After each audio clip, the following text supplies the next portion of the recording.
그 반지 어디서 난 거지?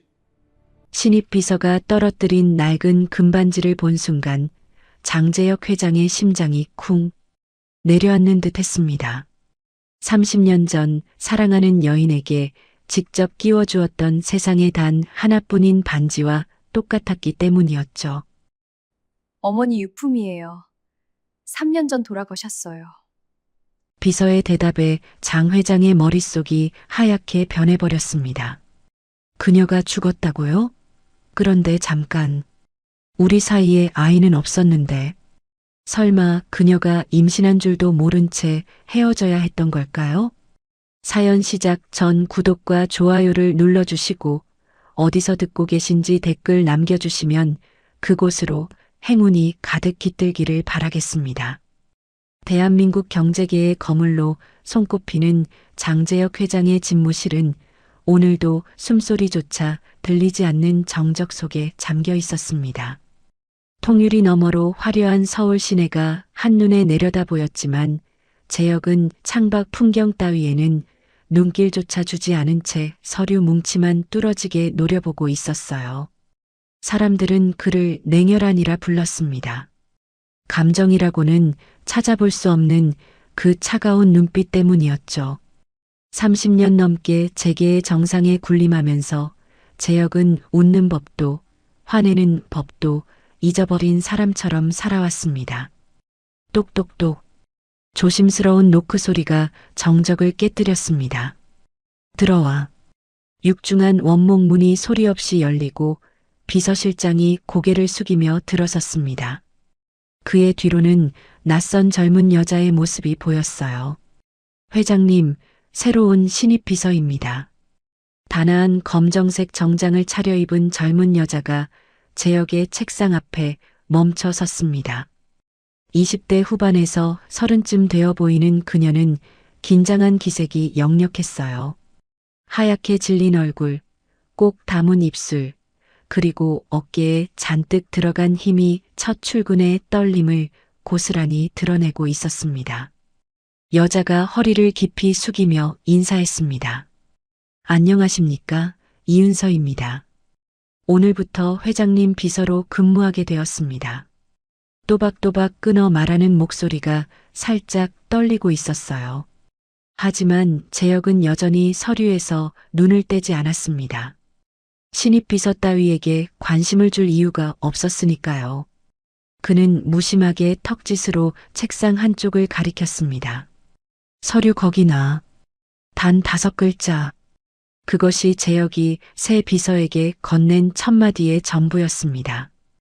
은서는 작게 고개를 끄덕이며 양손에 들고 있던 두꺼운 결제 서류를 조심스럽게 내려놓으려 했어요. 하지만 긴장한 탓일까요? 서류를 내려놓는 손끝이 미세하게 떨리고 있었습니다. 그런데 바로 그 순간이었어요. 찰칵. 어깨에 메고 있던 가방의 지퍼가 느슨하게 풀리면서 안에 있던 소지품 몇 개가 바닥으로 쏟아져 내렸습니다. 아! 은서의 얼굴이 새하얗게 질렸어요. 립밤이 대굴대굴 굴러갔고 작은 수첩이 펼쳐진 채 떨어졌으며 손수건이 나비처럼 펄럭이며 내려앉았습니다. 죄송합니다.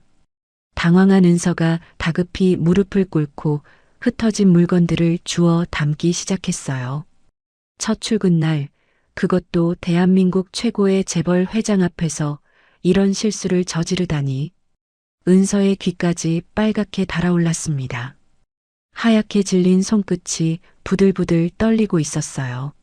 립밤을 집어넣고 수첩을 접어 가방에 쑤셔넣고 손수건을 움켜쥐는 은서의 손놀림은 정신없이 빨랐습니다.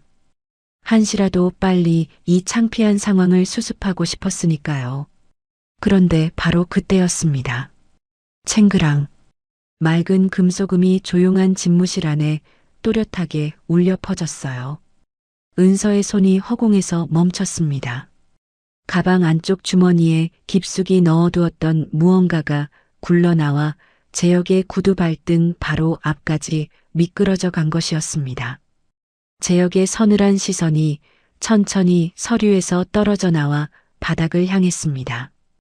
그의 눈동자가 그곳에 멈춰 섰어요. 바닥에는 금반지 하나가 놓여 있었습니다. 하지만 보통의 금반지와는 달랐어요. 오랜 세월의 흔적이 묻어 광택을 잃은 투박한 디자인의 반지였습니다. 마치 수십 년의 세월을 고스란히 품고 있는 듯 낡고 빛바랜 모습이었죠. 재혁의 심장이 멈추는 것 같았습니다. 저 반지는 재혁의 눈동자가 미세하게 흔들리기 시작했어요. 30년 넘게 냉철함을 잃은 적 없던 그 눈이 지금 이 순간 걷잡을 수 없이 요동치고 있었습니다. 30년 전의 기억이 번개처럼 뇌리를 스쳐 지나갔어요. 그때 재혁은 30살 야망으로 가득 찬 젊은 재벌 후계자였습니다. 그리고 그의 곁에는 정은이라는 여자가 있었어요. 가난했지만 맑은 눈을 가진 세상에서 가장 따뜻한 미소를 짓던 여자. 재혁은 그녀를 미치도록 사랑했습니다. 집안의 거센 반대를 뒤로하고 그는 정은에게 반지를 선물했어요. 세상에 단 2개뿐인 자신이 직접 디자인을 의뢰해서 만든 커플 반지였죠. 하나는 자신이 끼고 하나는 정은의 손가락에 끼워주며 재혁은 약속했어요. 반드시 널 지켜주겠다고. 무슨 일이 있어도 내 곁을 떠나지 않겠다고. 하지만 재혁은 그 약속을 지키지 못했습니다. 집안의 거센 반대를 이겨내 결혼했지만 1년도 되지 못해 비겁하게 무릎을 꿇었어요. 사랑보다 야망을 택했고 정은은 쫓겨나듯 그의 곁에서 사라졌습니다. 그 후로 30년 재혁은 정은의 행방조차 알지 못한 채 살아왔어요. 아니, 알려고 하지 않았는지도 모릅니다. 너무 비겁했던 자신이 부끄러워서. 그런데 지금 바로 이 순간 재혁의 구두 끝에 놓인 저 낡은 반지는 30년 전 정은에게 선물했던 그 반지와 소름 끼칠 정도로 닮아 있었습니다. 아니, 닮은 정도가 아니었어요. 세상에 단 하나뿐인 그 디자인, 그 곡선, 그 문양까지 똑같았어요. 재혁은 자신도 모르게 손을 뻗었습니다.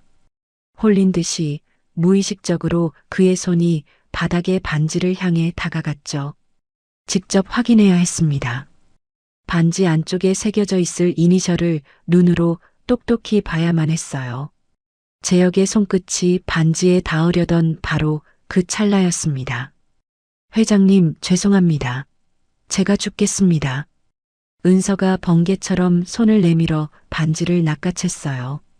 재혁의 손보다 한 뼘 빨랐습니다. 재혁의 손이 허공에서 멈췄습니다. 손가락 끝이 허공을 움켜쥐었지만 그곳에는 아무것도 없었어요. 반지는 이미 은서의 소나기에 들어간 뒤였습니다. 은서는 황급히 반지를 주머니 속으로 밀어 넣었어요. 그 순간 그녀의 표정이 묘하게 진지해졌습니다.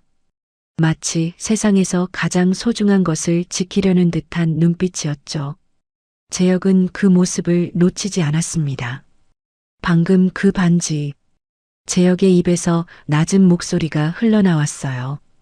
평소답지 않게 목소리가 미세하게 떨리고 있었습니다. 어디서 난 거지? 은서가 고개를 숙이며 대답했습니다. 저희 어머니 유품입니다.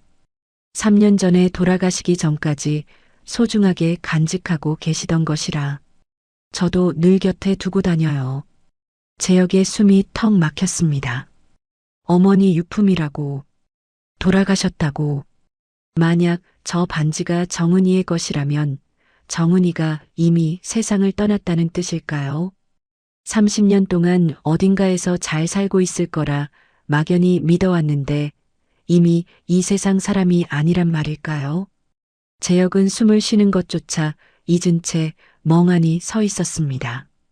그런데 그때 또 하나의 의문이 재혁의 뇌리를 스쳐 지나갔습니다. 분명 2사람 사이에 아이는 없었습니다. 정은이 쫓겨나던 그날 아이가 있다는 말은 단 한 번도 듣지 못했어요. 그런데 저 아이는 대체 왜 저 반지를 가지고 있는 걸까요?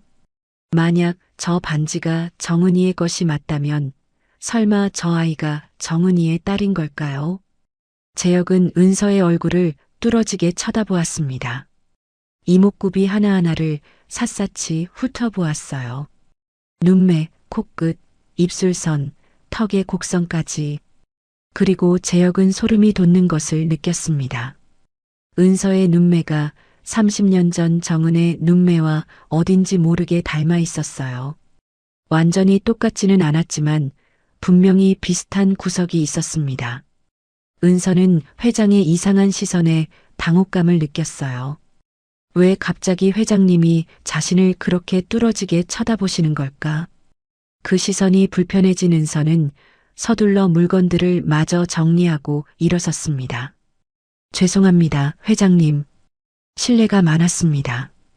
은서가 황급히 집무실을 빠져나갔어요. 딸깍. 문이 닫히고 다시 고요가 찾아왔습니다.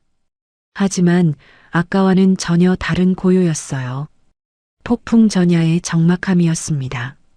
재혁은 반지가 놓여있던 바닥을 멍하니 내려다보았습니다. 직접 확인하지 못했기에 의구심은 더욱 짙어만 갔어요. 비슷한 반지일 뿐일까? 아니면 정말 정은이의 반지일까? 정은이가 정말 죽은 걸까? 그리고 저 아이가 정말 정은이의 딸이라면 아버지는 대체 누구란 말인가? 재혁의 가슴 밑바닥에서 알 수 없는 감정이 용암처럼 들끓기 시작했습니다. 30년 동안 죽은 듯 고요했던 그 깊은 곳에서 무언가가 꿈틀거리며 깨어나고 있었어요. 재혁은 천천히 창가로 다가갔습니다. 붉은 노을이 서울 하늘을 물들이고 있었어요. 30년 전 정은과 마지막으로 함께 바라보던 그 노을처럼 그렇게 운명이 보내온 낡은 금반지 하나가 그의 인생을 송두리째 뒤흔들 폭풍의 서막을 알리고 있었습니다. 그날 이후 재혁의 일상에는 보이지 않는 균열이 생겼습니다. 서류를 검토하다가도 문득 펜을 놓게 되었어요. 눈앞에 아른거리는 것은 숫자도 계약 조항도 아니었습니다. 은서의 주머니 속으로 순식간에 사라져버린 그 낡은 금반지의 잔상이었죠. 광택을 잃은 그 투박한 반지, 마치 망막에 새겨진 것처럼 지워지지 않았습니다. 재혁은 고개를 세차게 저었어요. 내 착각일 뿐이야. 세상에 닮은 반지는 얼마든지 있어. 스스로를 다잡아 보았지만 마음 한구석에서 피어오르는 의구심은 좀처럼 사그라들지 않았습니다. 결국 재혁은 산더미처럼 쌓인 서류를 밀어내고 자리에서 일어났어요. 오늘은 중요한 날이었습니다. 해외 바이어와의 화상회의가 예정되어 있었거든요.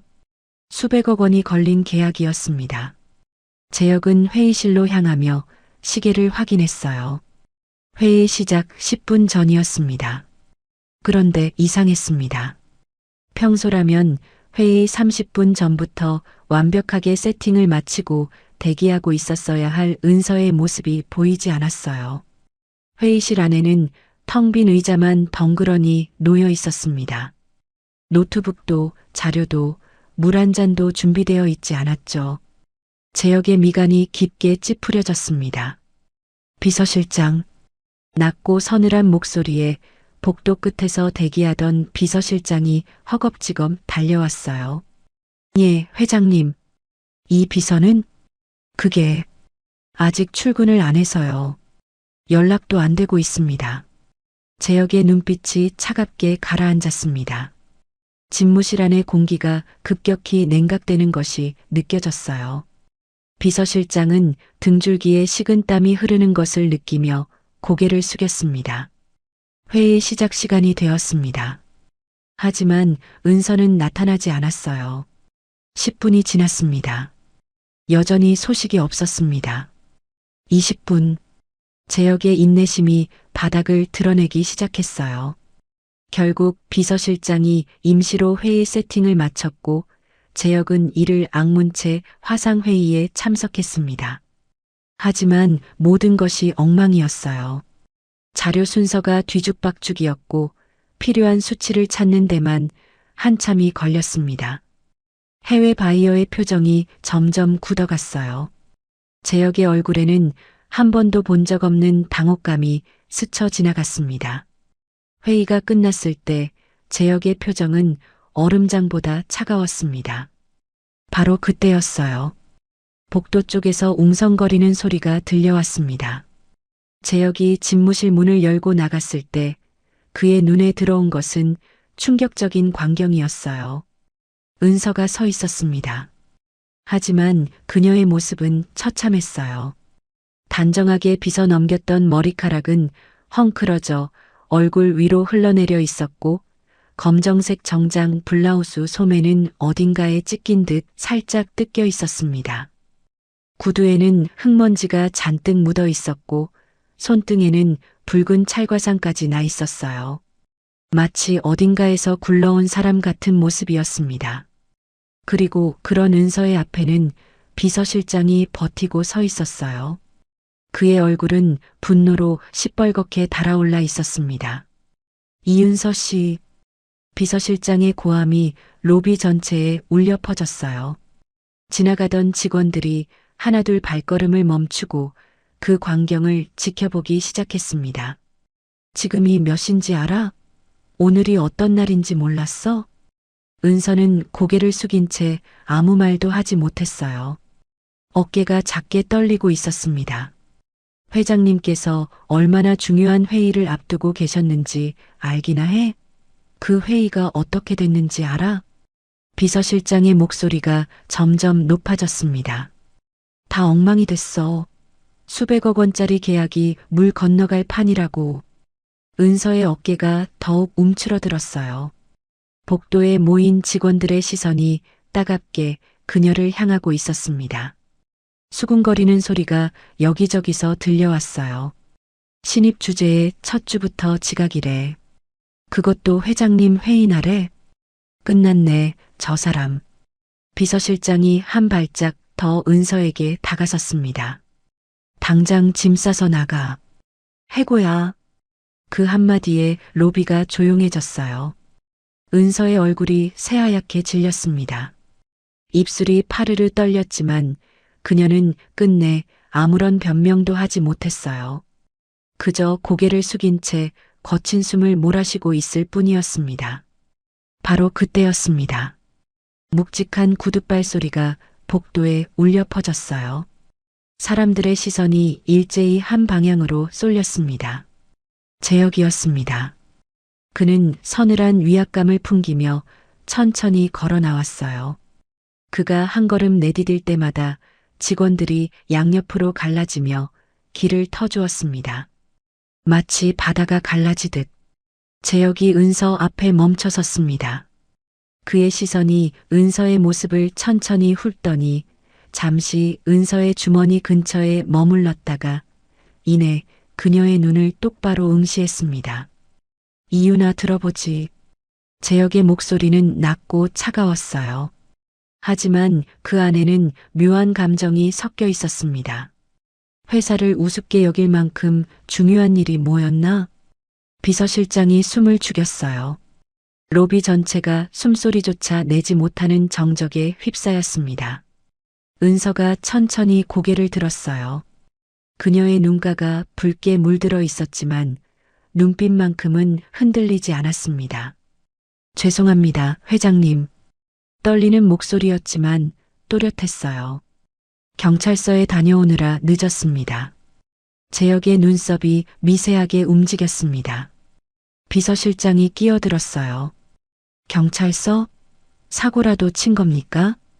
비꼬는 말투였습니다. 하지만 은서는 고개를 저었어요.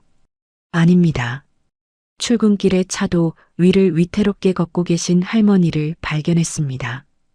은서의 목소리가 조금씩 힘을 얻기 시작했어요. 치매를 앓고 계신 것 같았어요. 이름도 주소도 가족 연락처도 전혀 기억을 못 하셨어요. 하늘에서는 비가 쏟아지기 시작했고 할머니는 얇은 잠옷 차림이었습니다. 그 상태로 차도 한복판을 걸어 다니시는데 은서가 잠시 말을 멈췄어요. 목이 메는 것 같았습니다. 차마 그냥 지나칠 수가 없었습니다.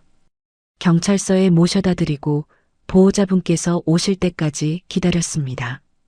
그러다 보니 시간이 은서가 다시 고개를 깊이 숙였어요. 회사에 막대한 피해를 드린 점 정말 죄송합니다. 어떤 처벌도 달게 받겠습니다.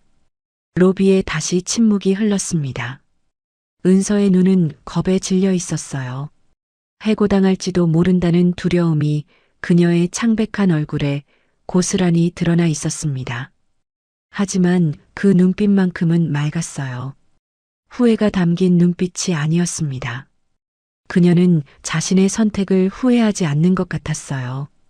자신의 생계가 달린 직장을 잃을 위기 속에서도 길 위의 낯선 노인을 외면하지 못한 거죠.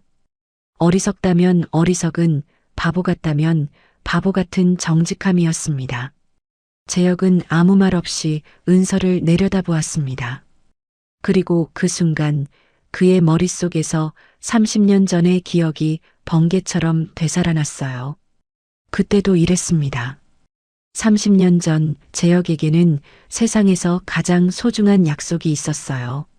정은에게 정식으로 청혼을 하기로 한 날이었습니다. 고급 레스토랑을 예약해두고 떨리는 마음으로 그녀를 기다렸죠. 하지만 정은은 약속 시간에 나타나지 않았습니다. 30분이 지나고 1시간이 지나도 연락이 없었어요. 재혁은 초조함과 불안 속에서 끝없이 시계만 들여다봤습니다. 그리고 마침내 정은이 나타났을 때 그녀의 모습은 처참했어요. 원피스 치마에는 흙이 묻어 있었고 머리카락은 비에 젖어 얼굴에 달라붙어 있었습니다. 무릎에는 피가 맺혀 있었죠. 정은은 재혁을 보자마자 울음을 터뜨렸어요. 재혁 씨, 미안해요. 정말 미안해. 그녀가 흐느끼며 말했습니다. 오는 길에 골목에서 쓰러진 할아버지를 봤어요. 의식이 없으셨어요. 구급차를 부르고 병원에 같이 갔는데 보호자분이 오실 때까지 차마 떠날 수가 없었어요. 미안해요, 재혁 씨. 재혁은 그때 정은을 안아주었습니다. 아니, 안아줄 수밖에 없었어요. 화를 낼 수가 없었습니다.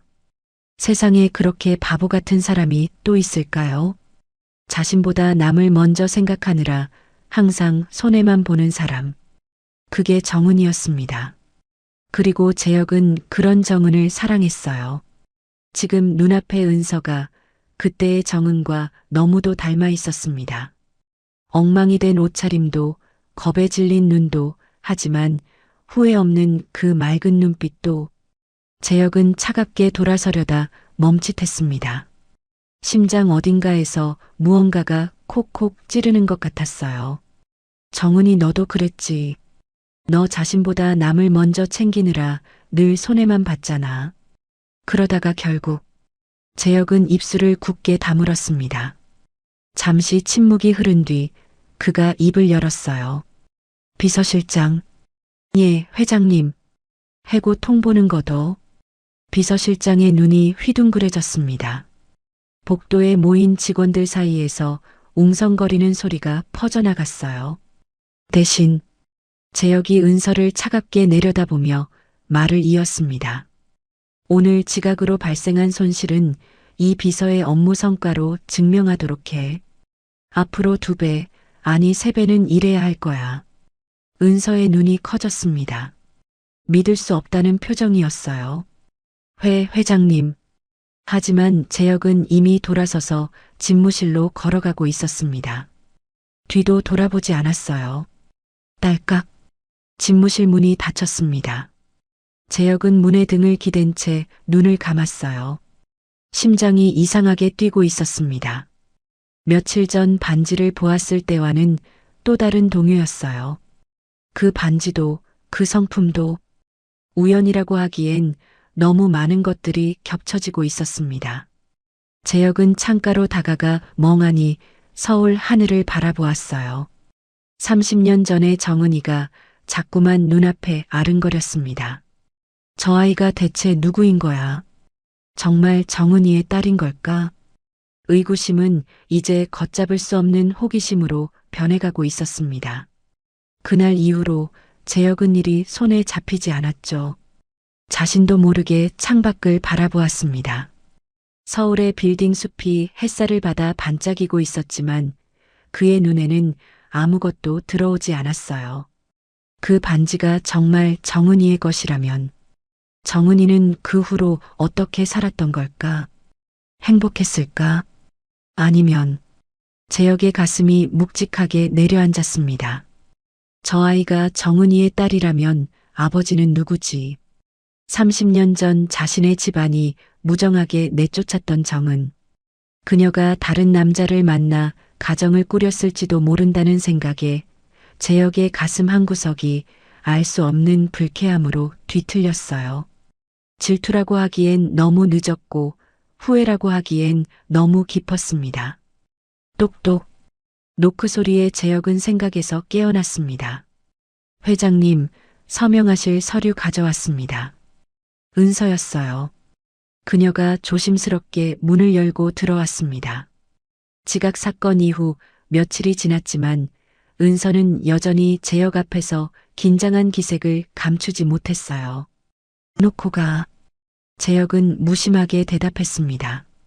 하지만 그의 시선은 자꾸만 은서의 얼굴을 향했어요. 저도 모르게 그녀를 쳐다보게 되었죠. 은서가 서류를 내려놓고 돌아서려는 순간 재혁이 불쑥 입을 열었습니다. 이비서. 네, 회장님. 은서가 걸음을 멈추고 돌아섰어요. 재혁은 잠시 망설였습니다. 물어봐야 할지 말아야 할지. 하지만 결국 입을 열었어요. 짐짓 아무렇지 않은 척 서류를 들여다보며 말했습니다. 이번 주말에도 경찰서에 갈 건가? 은서가 눈을 동그랗게 떴어요. 경찰서요? 그 치매 할머니 말이야. 또 다른 할머니를 구하러 갈 계획이라도 있나?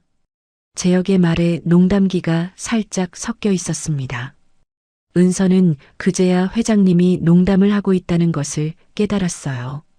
그녀의 입가에 희미한 미소가 번졌습니다. 아닙니다, 회장님. 은서가 작게 웃으며 고개를 저었어요. 이번 주말에는 제 고향 같은 곳에 가려고요. 고향? 재혁이 의외라는 듯 눈썹을 치켜세웠습니다. 은서의 이력서에서 본 기억으로는 그녀의 출생지는 서울이었어요. 고향이라기보다는 고향 같은 곳이에요. 은서가 조금 쑥스러운 듯 말을 이었습니다. 경기도 외곽에 있는 소망보육원이라고 돌아가신 엄마랑 어렸을 때부터 다니던 곳이에요. 요즘도 쉬는 날이면 늘 가서 아이들을 봐요. 엄마랑 약속했거든요. 엄마가 안 계셔도 꼭 계속 가겠다고. 소망보육원. 그 이름이 재혁의 고막을 때리는 순간 세상의 모든 소음이 사라졌습니다. 마치 진공 상태에 빠진 것처럼 아무 소리도 들리지 않았어요. 소망보육원. 30년 전 재혁과 정은이 매주 찾아가던 그곳. 당시 재혁은 아직 회장이 아니었습니다. 젊고 야망에 찬 후계자였지만 정은과 함께 있을 때만큼은 그 모든 것을 내려놓을 수 있었어요. 두 사람은 매주 주말이면 낡은 버스를 타고 경기도 외곽의 그 작은 보육원을 찾아갔습니다. 정은은 아이들과 뛰어노는 것을 좋아했어요. 그녀가 아이들과 함께 웃을 때 재혁은 그 모습을 바라보며 생각했습니다. 언젠가 우리도 저런 가정을 꾸리게 되겠지. 정은이 저렇게 웃는 모습을 평생 볼 수 있겠지. 하지만 그 꿈은 이루어지지 않았어요. 정은이 쫓겨난 후 재혁은 다시는 그 보육원을 찾지 않았습니다. 아니, 찾을 수 없었어요. 그곳에 가면 정은과의 추억이 너무 선명하게 되살아날 것 같아서, 차마 감당할 수 없을 것 같아서. 그런데 지금 은서가 그 보육원에 다니고 있다고, 정은이 살아있을 때도 함께 했다고. 재혁의 손이 떨리기 시작했습니다. 그는 급히 책상 위에 찻잔을 집어들었어요. 떨림을 감추려는 듯 찻잔을 입가에 가져갔지만 손등에 핏줄이 설 정도로 힘이 들어가 있었습니다. 우연이야. 분명 우연일 거야. 소망 보육원이 어디 한두 곳일까? 재혁은 스스로를 다독였어요. 하지만 머릿속은 혼란으로 뒤죽박죽이었습니다. 세상에 단 하나뿐인 디자인의 반지, 자신보다 남을 먼저 챙기는 성품, 그리고 소망 보육원. 우연이라고 하기엔 너무 많은 것들이 겹쳐지고 있었습니다. 회장님? 은서의 목소리에 재혁은 퍼뜩 정신을 차렸어요. 고개를 들어보니 은서가 걱정스러운 눈으로 자신을 바라보고 있었습니다. 회장님, 어디 편찮으신 거예요? 안색이 너무 안 좋으세요. 재혁의 얼굴은 창백하게 질려 있었어요. 이마에는 식은 땀까지 맺혀 있었습니다. 아니다. 괜찮아. 재혁은 애써 표정을 가다듬으며 손을 내저었어요. 피곤해서 그래. 나가봐. 네, 회장님. 푹 쉬세요. 은서가 고개를 숙이고 집무실을 나갔습니다. 딸깍. 문이 닫히는 소리가 들렸어요. 재혁은 찻잔을 책상 위에 내려놓았습니다. 손이 여전히 떨리고 있었어요. 그는 천천히 자리에서 일어나 창가로 다가갔습니다. 재혁의 눈시울이 뜨거워지는 것을 느꼈어요. 정은아. 마음속으로 그 이름을 불러보았습니다. 내가 정말 떠난 거야? 혼자서 아이를 키우며 살다가 그렇게 간 거야? 대답은 없었습니다. 당연히 없었어요. 하지만 재혁의 가슴 속에서는 무언가가 무너져 내리고 있었습니다. 그날 밤 재혁은 한숨도 자지 못했습니다. 침대에 누워도 눈이 감기지 않았어요.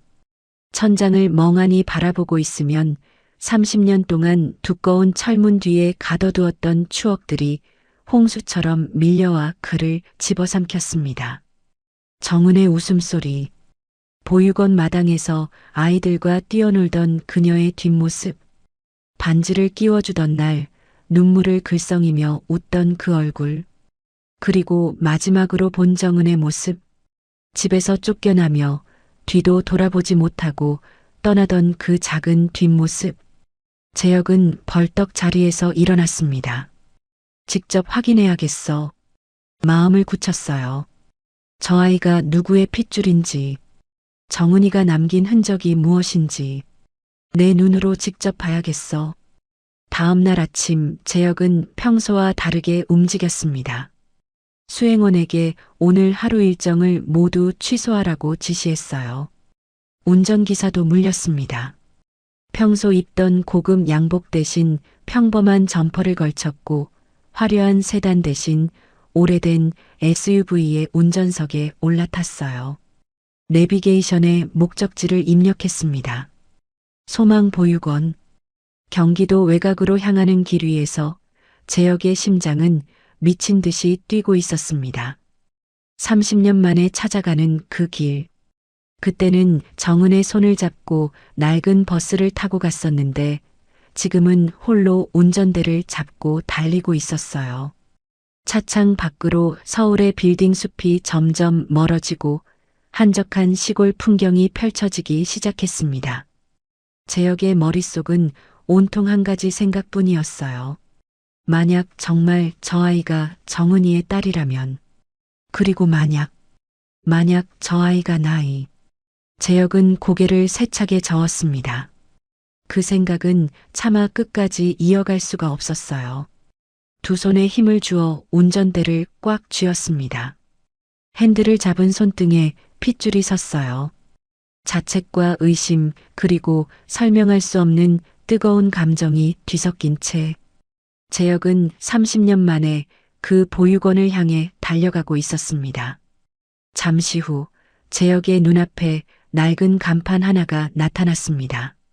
소망 보육원. 세월의 흔적이 가득한 간판이었어요. 페인트가 벗겨지고 글씨가 바랜 모습이 30년이라는 시간의 무게를 말해주고 있었습니다. 재혁은 보육원 앞에 차를 세웠습니다. 하지만 차에서 내리지 못했어요. 두 손으로 핸들을 잡은 채 멍하니 그 간판을 바라보았습니다. 30년 전 정은의 손을 잡고 걷던 보육원 앞 흙길은 이제 아스팔트로 덮여 있었어요. 하지만 입구에 서 있는 커다란 느티나무는 여전히 그 자리를 지키고 있었습니다. 30년 전보다 훨씬 더 크고 울창해진 모습으로. 한참 뒤 재혁은 천천히 차에서 내렸습니다. 다리가 후들거렸어요. 평생 수천억 원의 계약서에 사인을 할 때도 떨리지 않던 손이 지금은 주체할 수 없이 떨리고 있었습니다. 그는 보육원 안으로 들어가지 못했어요. 차마 그럴 용기가 나지 않았습니다. 대신 담벼락 근처에 서서 숨을 죽이며 운동장 쪽을 살폈어요. 그리고 재혁의 눈이 멈추었습니다. 운동장 한가운데 아이들과 뛰어노는 누군가가 보였어요. 평소 집무실에서 보던 단정한 정장 차림이 아니었습니다. 무릎이 나온 편한 바지에 흙먼지가 잔뜩 묻은 운동화를 신고 아이들과 함께 흙바닥을 구르고 있었어요. 은서였습니다. 선생님, 이것 좀 보세요. 아이 하나가 손에 뭔가를 들고 은서에게 달려갔어요. 은서가 그 아이를 향해 고개를 돌렸습니다. 그리고 환하게 웃음을 터뜨렸어요. 그 웃음소리가 담벼락 너머 재혁의 귀에 닿았습니다. 재혁의 심장이 덜컥 내려앉았어요. 저 웃음소리, 저 웃는 모습, 은서가 웃을 때 눈을 가늘게 뜨는 모양, 코끝을 살짝 찡긋거리는 버릇, 고개를 뒤로 젖히며 웃는 저 척관까지. 그것은 영락없이 보육원에서 아이들과 함께 뛰놀던 정은의 모습이었습니다. 재혁은 숨이 막혀왔어요. 담벼락을 짚은 손에 저도 모르게 힘이 들어갔습니다. 손가락 끝이 하얗게 질릴 정도로. 정은아. 마음속으로 그 이름을 불렀습니다. 내가 저기 있구나. 저 아이 안에 내가 살아있구나. 재혁은 차에서 가져온 작은 망원경을 눈에 가져다 댔어요. 떨리는 손으로 초점을 맞추며 은서의 모습을 자세히 살폈습니다. 은서가 운동장 한편으로 걸어가고 있었어요. 어린 여자아이 하나가 신발끈이 풀린 채 쪼르르 뛰어오고 있었습니다. 선생님, 신발끈이요. 은서가 웃으며 아이 앞에 쪼그려 앉았어요. 아이의 신발끈을 묶어주기 위해 고개를 숙이는 순간이었습니다. 은서의 목에서 무언가가 반짝이며 옷 밖으로 흘러나왔어요. 재혁의 눈이 커졌습니다. 반지였어요. 목걸이 줄에 깨어진 그 낡은 금반지. 첫 만남에서 재혁의 구두 끝에 굴러왔던 바로 그 반지가 은서의 목에 걸려 있었습니다.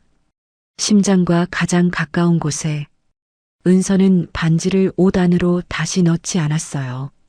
대신 습관적으로 손으로 반지를 쥐고 만지작거렸습니다. 마치 그것이 세상에서 가장 소중한 것인 양. 재혁의 눈시울이 뜨거워졌습니다. 바로 그때였어요. 보육원 건물 안에서 나이 지긋한 여자가 걸어 나왔습니다. 허리가 살짝 굽은 이르는 넘어 보이는 할머니였어요. 아마 원장인 것 같았습니다. 원장이 은서에게 다가가 말을 건넸어요. 은서야. 네, 원장님. 너희 엄마가 참 좋아하던 저 느티나무, 올해도 참 푸르지? 원장의 시선이 입구에 커다란 느티나무를 향했습니다. 그리고 나지막이 중얼거렸어요. 정은아, 오늘도 은서가 와줬어. 너 없이도 이렇게 자주 와주는 은서한테 항상 고마워. 정은. 그 이름이 재혁의 고막을 때렸습니다. 재혁은 머리를 얻어맞은 것 같았어요. 눈앞이 하얗게 번쩍거렸습니다. 다리에 힘이 풀려 담벼락에 몸을 기대야 했어요. 정은. 틀림없었습니다. 은서의 어머니 이름이 정은이었어요. 재혁은 더 이상 참을 수 없었습니다. 그는 담벼락을 돌아 보육원 정문으로 들어섰어요. 발걸음이 빨라졌습니다. 거의 뛰다시피 운동장으로 향했어요. 은서가 인기척에 고개를 돌렸습니다. 그리고 눈을 동그랗게 떴어요. 회장님? 은서의 목소리가 놀라움으로 떨렸습니다. 여기까지 어떻게 오신 거예요? 재혁은 대답하지 않았어요. 그의 시선은 오직 한 곳에만 고정되어 있었습니다. 은서의 목에 걸린 그 반지. 재혁의 목소리가 떨렸어요. 평생 냉철함을 잃은 적 없던 그 목소리가. 한 번만 봐도 되겠나? 은서는 당황한 표정으로 재혁을 바라보았습니다. 회장님이 왜 갑자기 여기까지 오셔서 반지를 보여달라고 하시는 걸까? 이해할 수 없었어요. 하지만 은서는 천천히 목걸이를 풀었습니다. 그리고 재혁의 손바닥 위에 그 낡은 반지를 올려놓았어요. 재혁의 손이 심하게 떨렸습니다.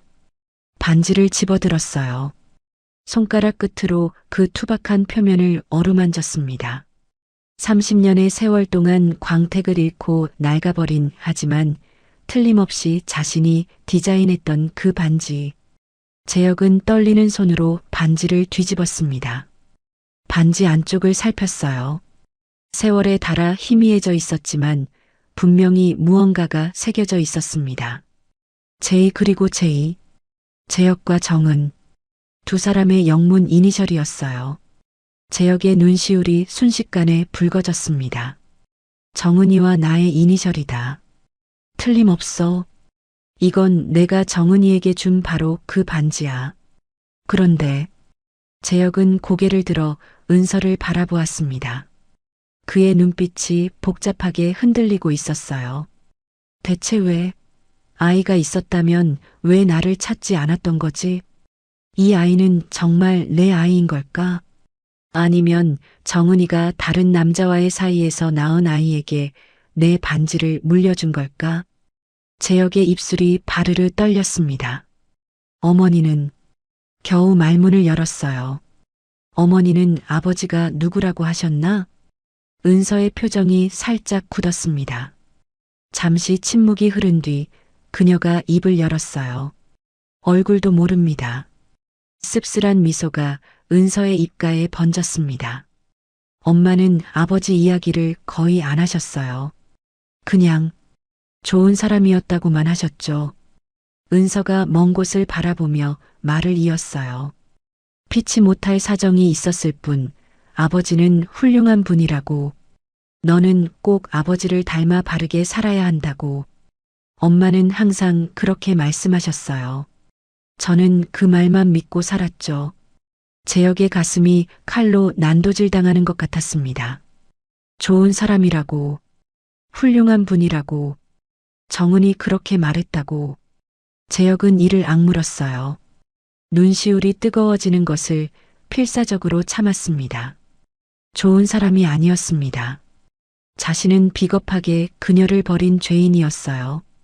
집안의 압박 앞에서 무릎을 꿇고 사랑하는 여자를 지켜주지 못한 한심한 겁쟁이였습니다.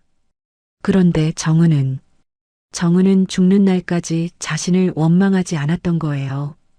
오히려 아이에게 아버지는 좋은 사람이라고 말해주었던 거예요. 재혁은 손에 들린 반지를 내려다보았습니다. 30년의 세월 동안 정은이 간직하고 있었을 이 반지를, 얼마나 많은 밤을 이 반지를 쥐고 울었을까. 얼마나 많은 순간 이 반지를 보며 자신을 떠올렸을까. 재혁은 억지로 감정을 눌러 삼켰습니다. 아직 확실한 건 아니었어요. 은서가 자신의 아이인지 아닌지 아직 확인되지 않았습니다.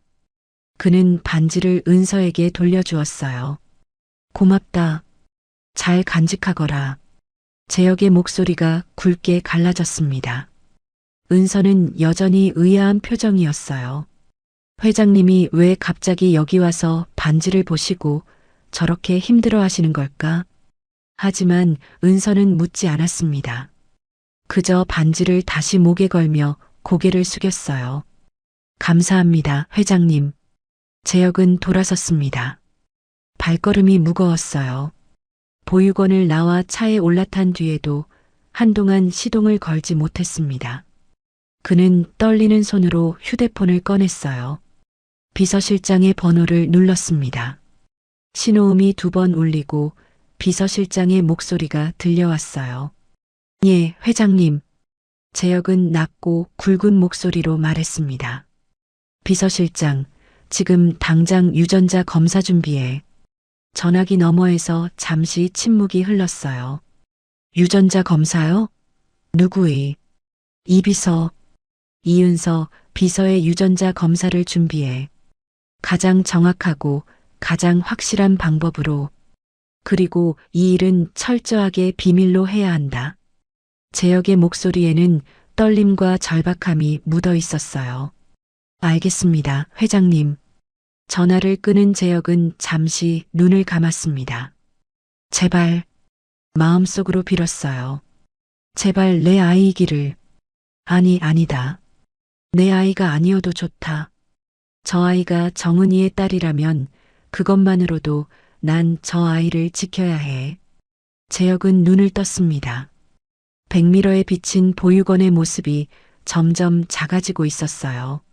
확신과 두려움이 교차하는 눈빛으로 재혁은 천천히 차를 출발시켰습니다.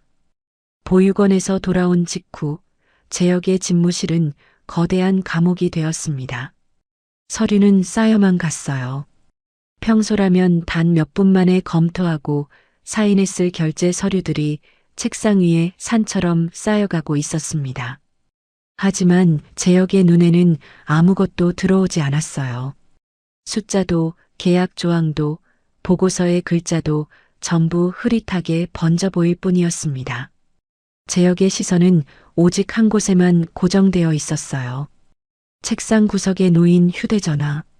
비서실장을 통해 은서가 사무실에 두고 간 빚에서 머리카락을 확보했습니다.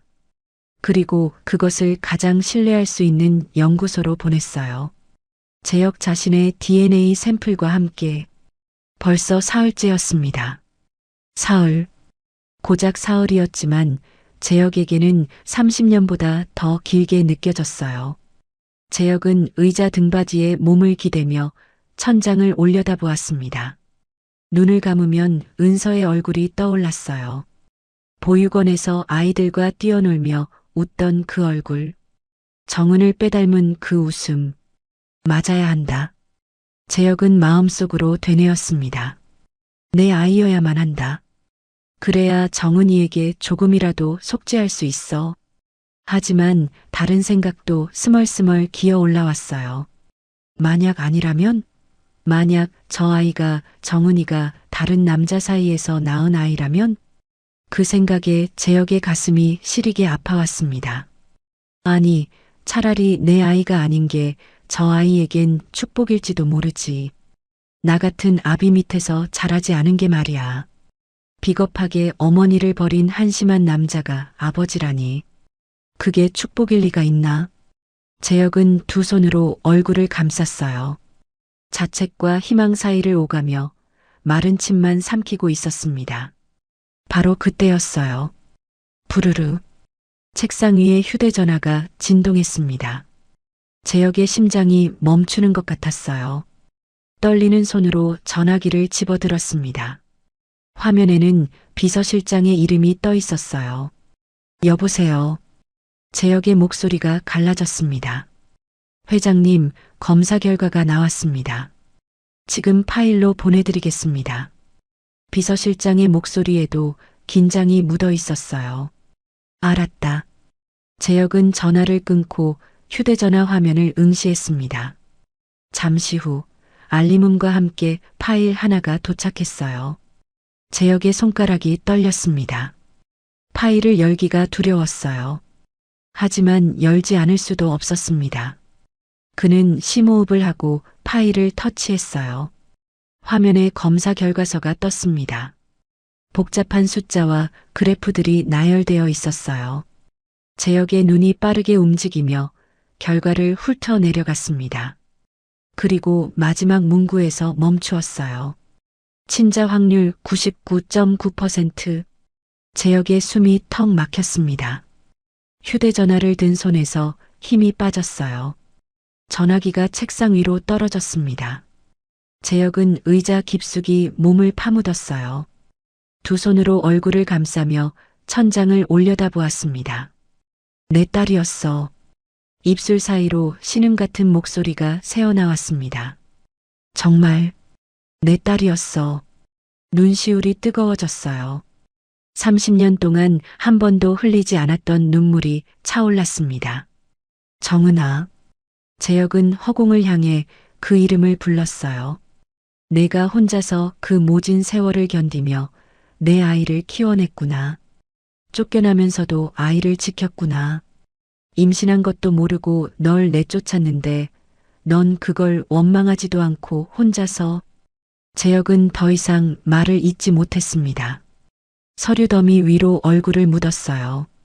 어깨가 들썩거렸습니다. 소리 없는 통곡이 그의 몸을 흔들었어요. 30년 동안 자신의 딸이 이 세상 어딘가에서 살고 있었습니다. 아버지 얼굴도 모른 채 어머니와 단둘이 힘겹게 살아왔어요.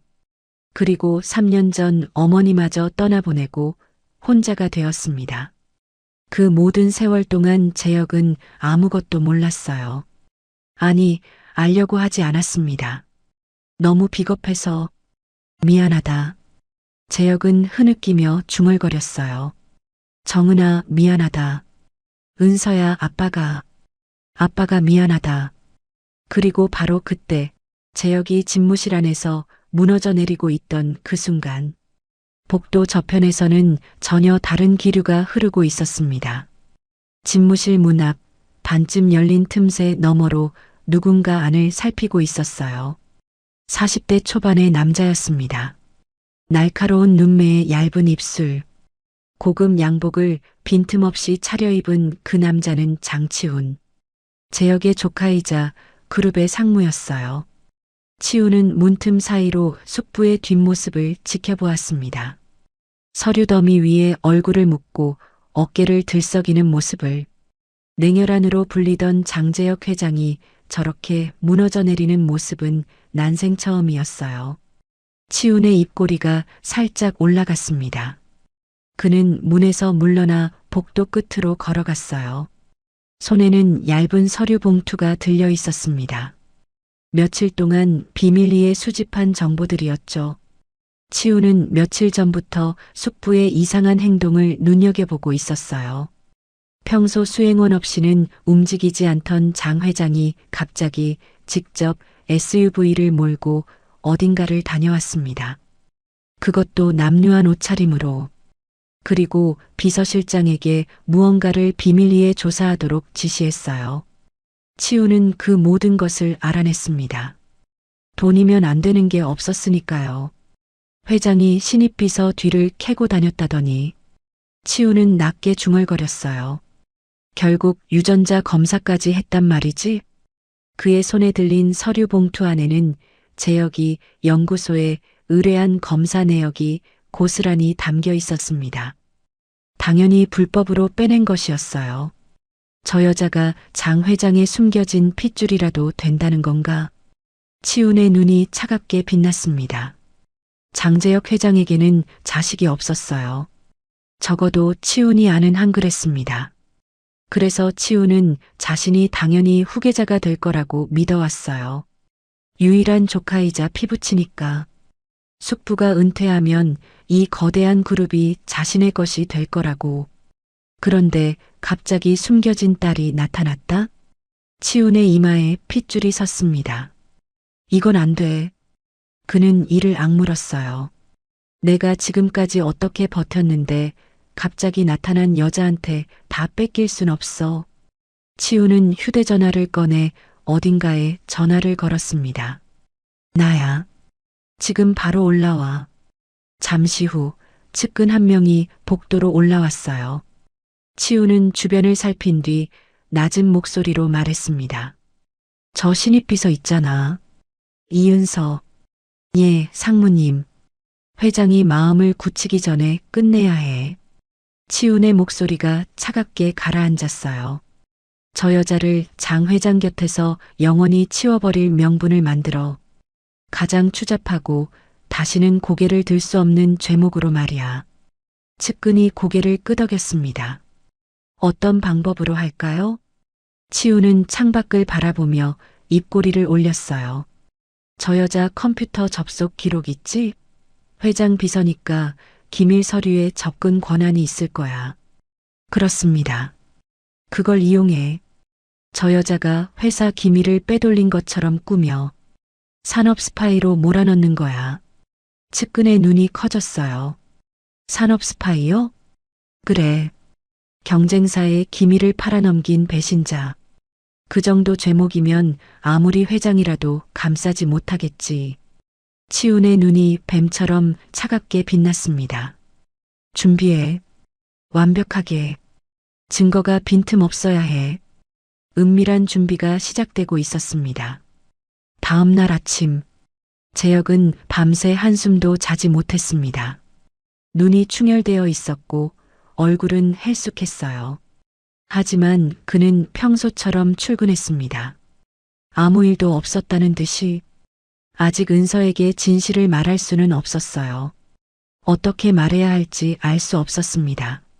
30년 동안 너를 버려두고 살았던 아버지가 나라고. 어떤 얼굴로 그 말을 할 수 있을까요? 회사 로비에 도착했을 때 은서가 환한 미소로 재혁을 맞이했습니다. 회장님, 좋은 아침입니다. 밝은 목소리였어요. 아무것도 모르는 해맑은 얼굴이었습니다. 재혁의 심장이 미어지는 것 같았어요. 은서야. 마음속으로 그 이름을 불렀습니다. 아빠가 미안하다. 정말 미안하다.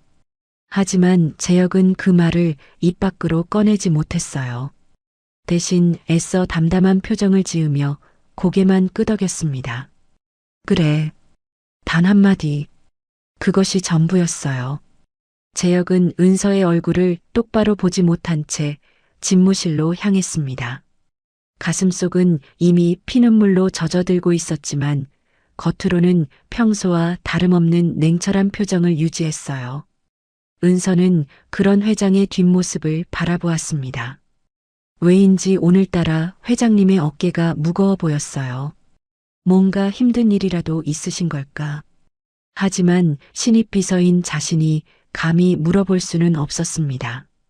은서는 고개를 숙이고 자신의 자리로 향했어요. 그녀는 알지 못했습니다. 복도 저편에서 누군가 자신을 지켜보고 있다는 것을. 장치훈 상무가 차가운 눈으로 은서의 뒷모습을 응시하고 있었어요. 그의 입가에는 비열한 미소가 걸려 있었습니다. 덫은 이미 놓였습니다. 은서를 노리는 어둠의 그림자가 그녀의 발밑까지 소리 없이 다가오고 있었어요. 며칠 후 주말 아침, 은서의 휴대전화에 낯선 번호로 문자 한 통이 도착했습니다. 오늘 오후 2시 아래 주소로 와라. 할 말이 있다. 장재혁? 은서는 문자를 보며 고개를 갸웃거렸어요. 회장님이 직접 문자를 보내시다니. 그것도 회사가 아닌 다른 장소로 오라고 하시다니. 무슨 일일까? 혹시 해고 통보라도 하시려는 걸까? 불안한 마음을 안고 은서는 문자에 적힌 주소로 향했습니다. 도착한 곳은 서울 외곽의 한적한 별장이었어요. 높은 담장에 둘러싸인 조용한 곳이었습니다. 경비원이 문을 열어주었고 은서는 안내를 받아 별장 안으로 들어갔어요. 거실에 들어서자 재혁이 창가에 서 있는 것이 보였습니다. 은서는 그 뒷모습을 보고 가슴이 철렁 내려앉았어요.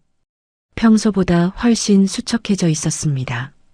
어깨가 축 처져 있었고 서 있는 모습조차 불안정해 보였어요.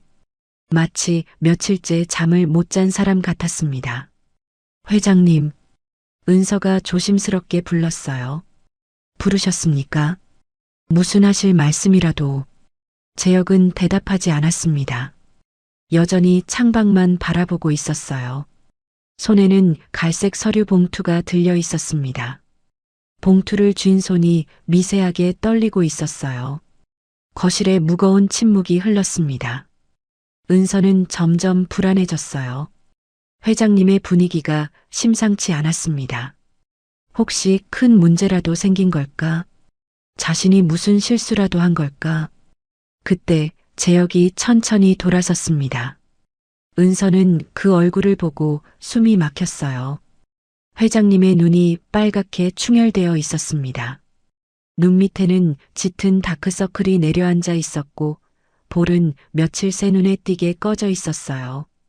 이비서 재혁의 목소리가 갈라졌습니다. 아니, 그가 잠시 멈칫했어요. 목이 메는 것 같았습니다. 은서야. 은서의 눈이 커졌어요. 회장님이 자신의 이름을 부른 것은 처음이었습니다. 그것도 직함없이 이름만. 회장님? 재혁은 손에 들고 있던 서류 봉투를 탁자 위에 내려놓았습니다. 이걸 읽어봐라. 떨리는 목소리였어요. 내가 누구인지, 그리고 내가 누구인지 적혀 있다. 은서는 영문을 모른 채 봉투를 집어들었습니다. 봉투를 여는 손끝이 떨렸어요. 안에서 서류 몇 장이 나왔습니다. 은서의 눈이 서류 위를 훑어 내려갔어요. 복잡한 숫자와 그래프들, 의학 용어들, 그리고 맨 마지막에 적힌 문구. 피검사자 A, 장재혁, 피검사자 B, 이은서, 친자관계 성립, 친자 확률 99.9%. 은서의 손에서 서류가 떨어졌습니다. 종이가 바닥에 흩어졌어요. 은서는 떨어진 서류를 멍하니 내려다보았습니다. 머릿속이 새하얗게 비어버렸어요. 이게 다 무슨 소리예요? 은서의 목소리가 찢어질 듯 갈라졌습니다. 회장님이 왜 제 유전자 검사를, 회장님과 제가 왜, 말을 잇지 못했어요. 목이 타들어가는 것 같았습니다. 재혁은 은서의 앞으로 다가왔습니다. 그리고 천천히 무릎을 꿇었어요. 60평생 누구 앞에서도 무릎 꿇은 적 없던 대한민국 최고의 재벌이 신입비서 앞에서 무릎을 꿇었습니다. 내가 내 아버지다, 은서야. 재혁의 입에서 떨리는 고백이 흘러나왔어요. 30년 전에 내 엄마 이정은을 지키지 못하고 모질게 내쫓았던 못난 아비가 바로 나다. 은서의 눈이 휘둥그레졌습니다. 아니에요. 그럴 리가 없어요. 은서가 고개를 세차게 저었어요. 믿을 수 없다는 듯이. 저희 아버지는 엄마가 좋은 분이라고 하셨어요. 훌륭한 분이라고. 그런데 회장님이, 저한테 그렇게 차갑게 대하셨던 회장님이. 은서의 눈에서 눈물이 쏟아지기 시작했습니다. 평생 그리워했던 아버지. 얼굴도 모른 채 그저 엄마의 말만 믿고 좋은 분일 거라고 상상만 해왔던 아버지. 그 아버지가 바로 앞에 있었습니다. 지난 몇 주 동안 자신을 비서로 부리며 차갑게 대했던 냉혈한으로 불리는 그 사람이 바로 자신의 아버지였어요. 은서는 바닥에 주저앉았습니다. 흩어진 서류 위에 무릎을 꿇고 두 손으로 얼굴을 감싸며 울음을 터뜨렸어요. 평생 동안 쌓아왔던 그리움과 원망, 슬픔과 분노가 한꺼번에 터져 나오는 것 같았어요. 왜 이제야? 은서가 흐느끼며 말했습니다. 왜 이제야 나타나신 거예요? 엄마가 그렇게 힘들게 살 때는 어디 계셨어요? 엄마가 아플 때는, 엄마가 떠날 때는. 은서의 울음이 거실 안을 가득 채웠어요. 재혁은 그 모습을 바라보며 가슴이 찢어지는 것 같았습니다. 딸의 손을 잡아주고 싶었어요. 안아주고 싶었습니다. 하지만 그럴 자격이 자신에게 있을까요? 30년 동안 존재조차 몰랐던 아비에게 그럴 자격이 있을까요? 재혁도 눈물을 참지 못했습니다. 눈에서 뜨거운 것이 흘러내렸어요. 미안하구나. 재혁의 목소리가 갈라졌습니다.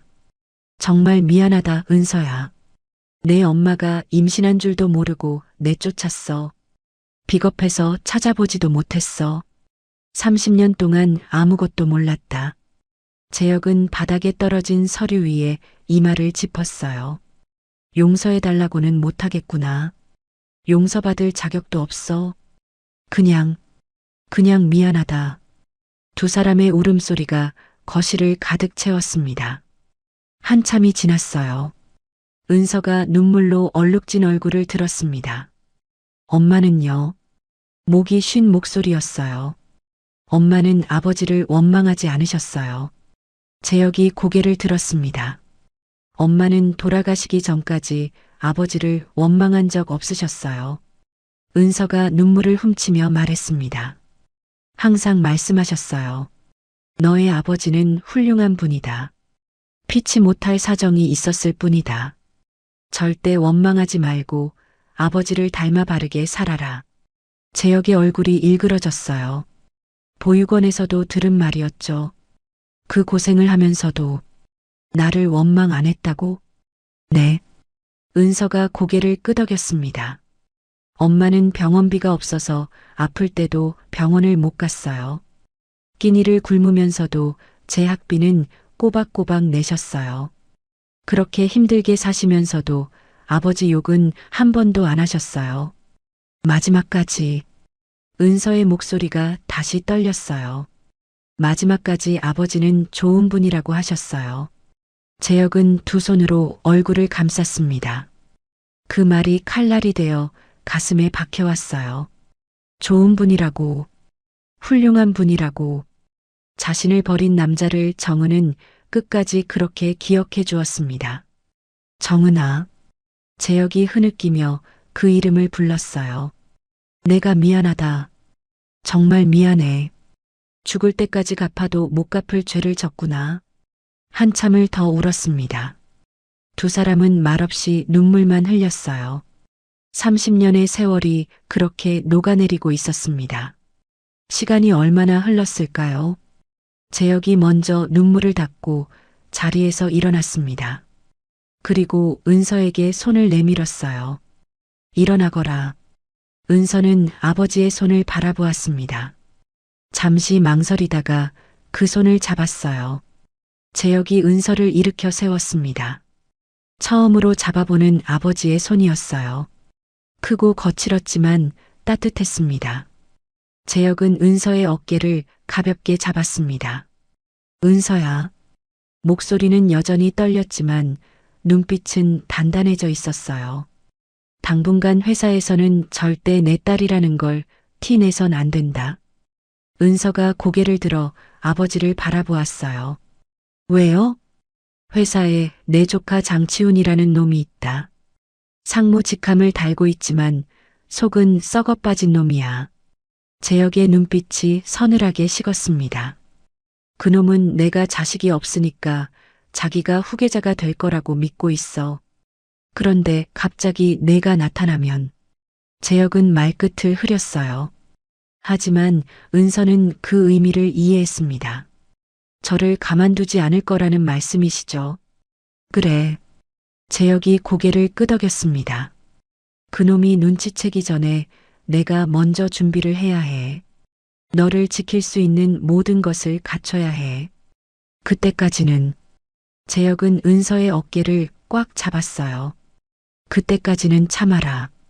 회사에서는 예전처럼 비서로 행동해. 알겠지? 은서는 천천히 고개를 끄덕였습니다. 알겠습니다, 아버지. 그 호칭에 재혁의 눈시울이 다시 붉어졌어요. 아버지. 30년 만에 처음 듣는 그 말이 세상 어떤 말보다 무겁고 따뜻하게 가슴에 와닿았습니다. 별장에서의 고백이 있고 며칠 후 재혁은 은서에게 전화를 걸었습니다. 이번 주말에 시간 되니? 네, 아버지. 무슨 일이세요? 전화기 너머로 잠시 침묵이 흘렀어요. 내 엄마 묘소에 가보려고 한다. 같이 가줄 수 있겠니? 은서의 목소리가 살짝 떨렸습니다. 네, 물론이죠. 그렇게 약속한 주말 아침, 재혁은 직접 운전대를 잡았습니다. 수행원도 운전기사도 데려가지 않았어요. 오래된 SUV에 은서를 태우고 서울을 벗어나 경기도 외곽으로 향했습니다. 차 안에는 무거운 침묵이 흘렀어요. 재혁은 운전대를 꽉 쥔 채 앞만 바라보고 있었습니다. 옆 얼굴이 금방이라도 무너질 듯 위태로워 보였어요. 은서는 그런 아버지의 모습을 조용히 지켜보았습니다. 1시간쯤 달렸을까요? 차가 한적한 산등성이에 위치한 작은 추모 공원 앞에 멈추었습니다. 두 사람은 차에서 내렸어요. 은서가 앞장서서 묘역으로 향했습니다. 재혁은 그 뒤를 천천히 따랐어요. 발걸음이 무거웠습니다. 마치 다리에 납덩이를 매단 것처럼 작은 비석들이 늘어선 묘역. 은서가 한 비석 앞에 멈추었습니다. 여기에요. 재혁은 천천히 다가갔어요. 그리고 비석에 새겨진 글자를 바라보았습니다. 이정은. 그 석자가 눈에 들어오는 순간 재혁의 다리에서 힘이 빠졌습니다. 그는 비석 앞에 털썩 무릎을 꿇었어요. 두 손이 축 늘어졌습니다. 정은아. 떨리는 목소리가 흘러나왔어요. 내가 왔다. 이 못난 놈이 이제야 널 찾아왔어. 재혁의 손이 떨리며 비석의 표면을 어루만졌습니다. 세월의 거칠어진 돌의 감촉이 손끝에 전해졌어요. 30년이야. 30년 동안 널 찾지 못했어. 아니, 찾지 않았어. 너무 비겁해서, 너무 부끄러워서. 재혁의 어깨가 떨리기 시작했습니다. 그때 내가 조금만 더 용기를 냈더라면, 어머니한테 맞서 싸웠더라면, 회사고 뭐고 다 버리고 너만 잡았더라면, 목이 메어 말을 잇지 못했어요. 30년 전 그날의 기억이 떠올랐습니다. 선대 회장이었던 어머니가 정은을 마주하고 서 있었어요. 차갑고 날카로운 눈빛으로 당장 이 집에서 나가. 다시는 내 아들 앞에 얼씬거리지 마. 정은은 아무 말도 하지 못했습니다. 고개를 숙인 채 눈물만 흘렸어요. 재혁은 그 옆에 서 있었습니다. 아무것도 하지 못했어요. 어머니의 서슬 퍼런 위협 앞에서, 회사를 물려받아야 한다는 압박 앞에서 그는 비겁하게 입을 다물고 있었습니다. 정은이 떠나는 뒷모습을 바라보면서도 그는 한 발자국도 움직이지 못했어요. 내가 아이를 가졌을 줄은 꿈에도 몰랐어. 재혁이 흐느끼며 말했습니다. 내가 그 몸으로 쫓겨나서 혼자서 아이를 낳고 혼자서 키우고 이 차가운 흙 아래 누울 때까지 나는 아무것도 모르고 돈이나 벌고 있었구나. 재혁은 비석 위에 이마를 짚었어요. 미안하다, 정은아. 정말 미안하다. 그의 울음소리가 적막한 묘역에 울려 퍼졌습니다. 곁에서 지켜보던 은서의 눈에서도 눈물이 흘러내렸어요. 그녀는 천천히 아버지의 곁에 무릎을 꿇었습니다. 그리고 떨리는 손으로 아버지의 어깨를 감싸 안았어요. 아버지. 은서가 부드럽게 불렀습니다. 재혁이 고개를 들어 딸을 바라보았어요. 눈물로 얼룩진 얼굴이었습니다. 엄마는 아버지를 원망 안 하셨어요. 진짜예요. 은서가 눈물을 훔치며 말했습니다. 엄마가 힘들 때마다 저한테 말씀하셨어요. 너의 아버지는 나쁜 사람이 아니다. 그분도 많이 힘드셨을 거다. 우리가 미워하면 안 된다. 재혁의 얼굴이 일그러졌어요. 왜 그런 말을? 저도 몰라요. 은서이 고개를 저었습니다. 하지만 엄마는 정말 그렇게 말씀하셨어요. 아버지를 미워한 적 없으셨어요. 그리워만 하셨어요. 재혁은 다시 비석을 바라보았습니다. 정은아. 그가 비석에 대고 말했어요. 나는 죽어서도 내 앞에 설 면목이 없어. 하지만 재혁은 품 안에서 무언가를 꺼냈습니다. 작은 천주머니였어요. 그 안에서 금반지 하나가 나왔습니다. 은서의 눈이 커졌어요. 이건 내가 끼고 있던 거다. 재혁이 말했습니다. 너희 엄마에게 준 것과 쌍이었지. 은서가 목에 걸고 있던 어머니의 반지와 똑같은 디자인이었어요. 하지만 이쪽 반지는 광택이 살아 있었습니다. 안쪽에 새겨진 이니셜도 선명했어요. 30년 동안 서랍 깊숙이 숨겨두고 단 한 번도 꺼내보지 못했어. 죄스러워서. 이걸 보면 내 생각이 나서 미칠 것 같아서. 재혁은 은서의 손을 잡아 펼치고 그 위에 반지를 올려놓았습니다. 이제 내가 가져주겠니? 엄마 반지와 함께. 은서는 떨리는 손으로 아버지의 반지를 받아들었어요. 그리고 목에 걸고 있던 어머니의 반지를 꺼냈습니다. 두 개의 반지가 은서의 손바닥 위에 나란히 놓였어요. 30년 만에 다시 만난 두 반지. 은서는 그 반지들을 바라보며 눈물을 흘렸습니다. 끊어졌던 인연이 비로소 이어지는 것 같았어요. 엄마. 은서가 비석을 향해 말했습니다. 아빠 왔어. 30년 만에 아빠가 왔어. 바람이 불었어요. 마치 정은이 대답이라도 하듯 차가웠던 바람이 잠시 따뜻해지는 것 같았습니다. 한참 후 두 사람은 묘역을 내려오기 시작했습니다. 재혁의 얼굴에는 여전히 눈물 자국이 남아 있었어요. 하지만 눈빛은 달라져 있었습니다. 전보다 훨씬 날카롭고 단단해져 있었어요. 은서야. 재혁이 걸으면서 말했습니다. 내 엄마가 지켜낸 너를 이번엔 내가 지킬 거야. 은서가 아버지를 바라보았어요. 장치훈 상무와 이 사진들은 하이에나 같은 놈들이지. 재혁의 목소리가 낮고 차갑게 가라앉았습니다. 그놈들이 내 존재를 알게 되면 가만두지 않을 거야. 내가 가진 모든 것을 빼앗으려 들 테고 그 과정에서 너를 짓밟으려 할 거다. 은서는 묵묵히 들었어요. 재혁은 걸음을 멈추고 은서를 향해 돌아섰습니다. 딸의 어깨를 두 손으로 꽉 잡았어요. 하지만 이제 아버지가 반드시 지킬 거야. 너에게 진 빚 다 갚을게. 내 엄마에게 진 빚까지 전부 다. 은서의 눈에 눈물이 고였습니다. 아버지, 믿어주렴. 이번엔 절대 비겁하게 굴지 않을 거야. 30년 전에 못 지킨 약속을 이제라도 지킬 거야. 두 사람은 다시 걸음을 옮겼어요. 산을 내려오는 그들의 뒷모습은 비밀을 공유한 동지처럼 보였습니다. 하지만 그들은 알지 못했어요. 서울에서는 이미 거대한 덫이 준비되고 있다는 것을.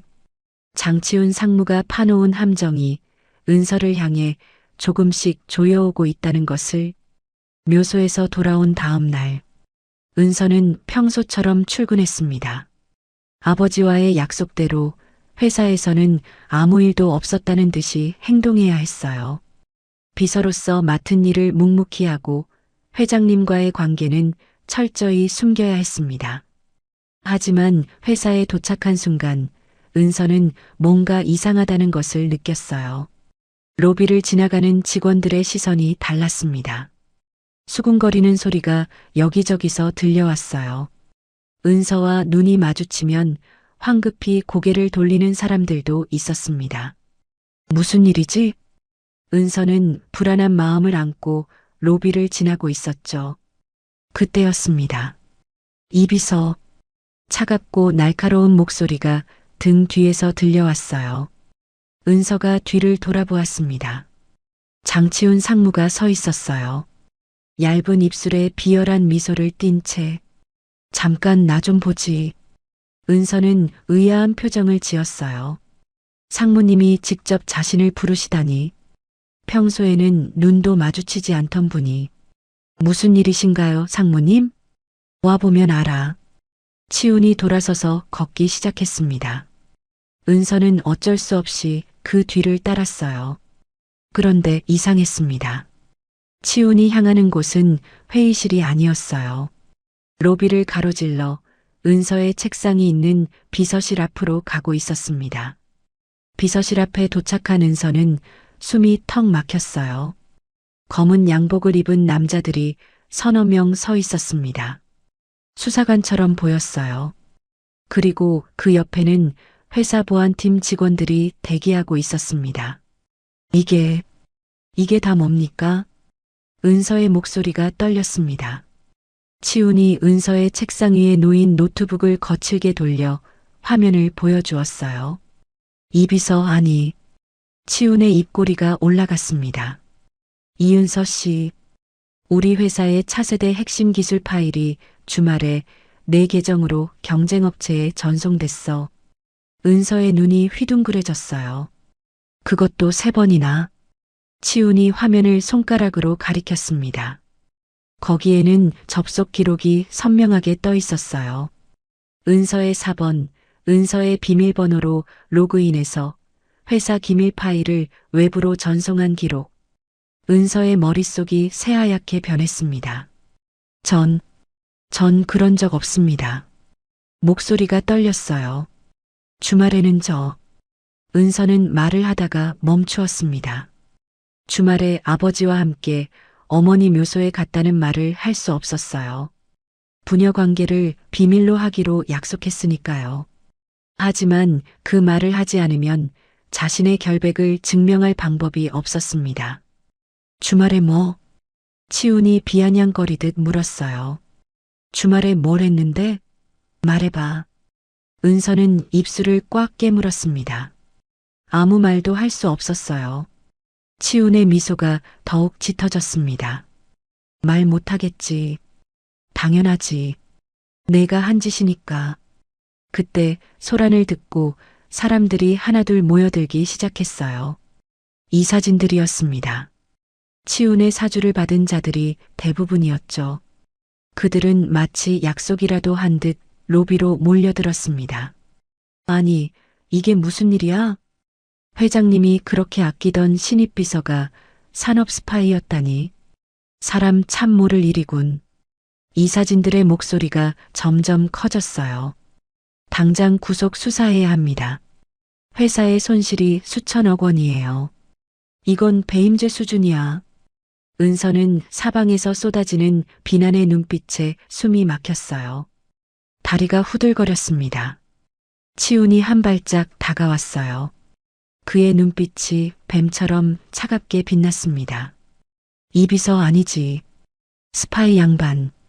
그가 낮게 속삭이듯 말했어요. 회장님 곁에서 그렇게 알랑방귀를 뀌더니 뒤로는 이런 짓을 벌였어? 내가 감히 장씨 집안의 재산에 손을 대? 은서의 눈에서 눈물이 차올랐습니다. 저는 그런 짓 안 했습니다. 믿어주세요. 하지만 아무도 그녀의 말에 귀 기울이지 않았어요. 증거가 이렇게 명백한데 무슨 소리야. 연행해. 당장 연행해. 수사관 한 명이 은서에게 다가왔습니다. 손에는 차가운 금속 수갑이 들려 있었어요. 은서는 공포에 질려 뒷걸음질 쳤습니다. 잠깐만요. 잠깐. 바로 그때였어요. 쾅! 집무실 문이 세차게 열렸습니다. 재혁이 뛰쳐나왔어요. 화상회의 중이었는지 이어폰이 한쪽 귀에 걸린 채였습니다. 얼굴은 분노로 일그러져 있었어요. 무슨 일이야? 재혁의 호통 소리가 로비에 울려 퍼졌습니다. 이게 다 뭐야? 치훈이 앞으로 나섰어요. 얼굴에는 비릿한 웃음이 걸려 있었습니다. 숙부님, 사람 잘못 보셨습니다. 그가 공손한 척하며 말했어요. 이 계집이 우리 회사 기밀을 다 팔아먹었어요. 여기 증거가 차고 넘칩니다. 재혁은 은서를 바라보았습니다. 은서의 얼굴은 눈물과 공포로 얼룩져 있었어요. 창백하게 질린 얼굴로 필사적으로 고개를 저으며 아버지를 바라보고 있었습니다. 재혁은 단번에 알아챘어요. 함정이다. 치훈이 녀석이 파놓은 함정이야. 하지만 상황은 이미 걷잡을 수 없이 흘러가고 있었습니다. 수사관이 은서의 손목을 잡았어요. 차가운 수갑을 채우려 하고 있었습니다. 잠깐. 재혁이 앞을 가로막았어요. 내 허락 없이는 그 누구도 이 아이에게 손댈 수 없어. 치훈이 고개를 들어 재혁을 마주 보았습니다. 두려움이라고는 찾아볼 수 없는 눈빛이었어요. 숙부님, 공과 사는 구별하셔야죠. 그가 단호하게 말했어요. 이 일은 이사회에서도 정식으로 고발한 건입니다. 회장님이라도 범죄자를 감싸시면 곤란합니다. 재혁의 눈빛이 서늘하게 식었어요. 범죄자라고? 이 아이가? 증거가 명백하지 않습니까? 여기 로그 기록이 다 있어요. 치훈이 노트북 화면을 가리키며 말했습니다. 혹시 회장님께서 이 비서와 무슨 특별한 관계라도 있으신 겁니까? 아무리 그래도 회사 기밀을 팔아넘긴 스파이를 감싸실 순 없으시잖아요. 로비에 모인 직원들이 웅성거렸어요. 수군거리는 소리가 여기저기서 들려왔습니다. 재혁은 이를 악물었어요. 지금 진실을 말하면 은서를 구할 수 있었습니다. 이 아이가 자신의 딸이라고 주말에 함께 있었다고 말하면 알리바이가 성립될 수 있었어요. 하지만 그렇게 되면 치훈의 다음 공격이 시작될 것이었습니다. 준비 없이 진실을 밝히면 은서가 더 큰 위험에 빠질 수도 있었어요. 그러나 지금 이 순간 딸이 수갑을 차고 끌려가는 것을 지켜볼 수는 없었습니다. 수사관이 다시 은서의 손목을 잡았어요. 은서가 재혁을 바라보았습니다. 눈물로 얼룩진 얼굴로 입술이 파르르 떨리고 있었어요. 아버. 은서가 무의식 중에 그 단어를 내뱉으려다 급히 삼켰습니다. 하지만 재혁은 그 순간을 보았어요. 딸이 자신을 아버지라 부르려다 참는 모습을. 재혁의 마음이 무너져 내렸습니다. 내 딸을 이렇게 보낼 순 없다. 재혁은 주먹을 꽉 쥐었어요. 손등에 핏줄이 섰습니다. 30년 전에는 비겁하게 물러섰다. 사랑하는 여자를 지키지 못하고 무릎을 꿇었다. 하지만 이번에는 다르다. 이번에는 절대 물러서지 않는다. 재혁의 눈빛이 변했습니다. 냉철하고 차갑던 눈이 활화산처럼 뜨겁게 타오르기 시작했어요. 이 아이를 구하기 위해서는 이제 모든 것을 세상에 밝혀야 할 때가 왔다. 그 손 놓지 못해. 재혁의 고함이 로비 전체에 울려 퍼졌습니다. 수사관의 손이 은서의 손목에 닿으려는 바로 그 찰나였어요. 재혁이 번개처럼 달려들어 은서를 자신의 등 뒤로 끌어당겼습니다. 은서의 손이 차가웠어요.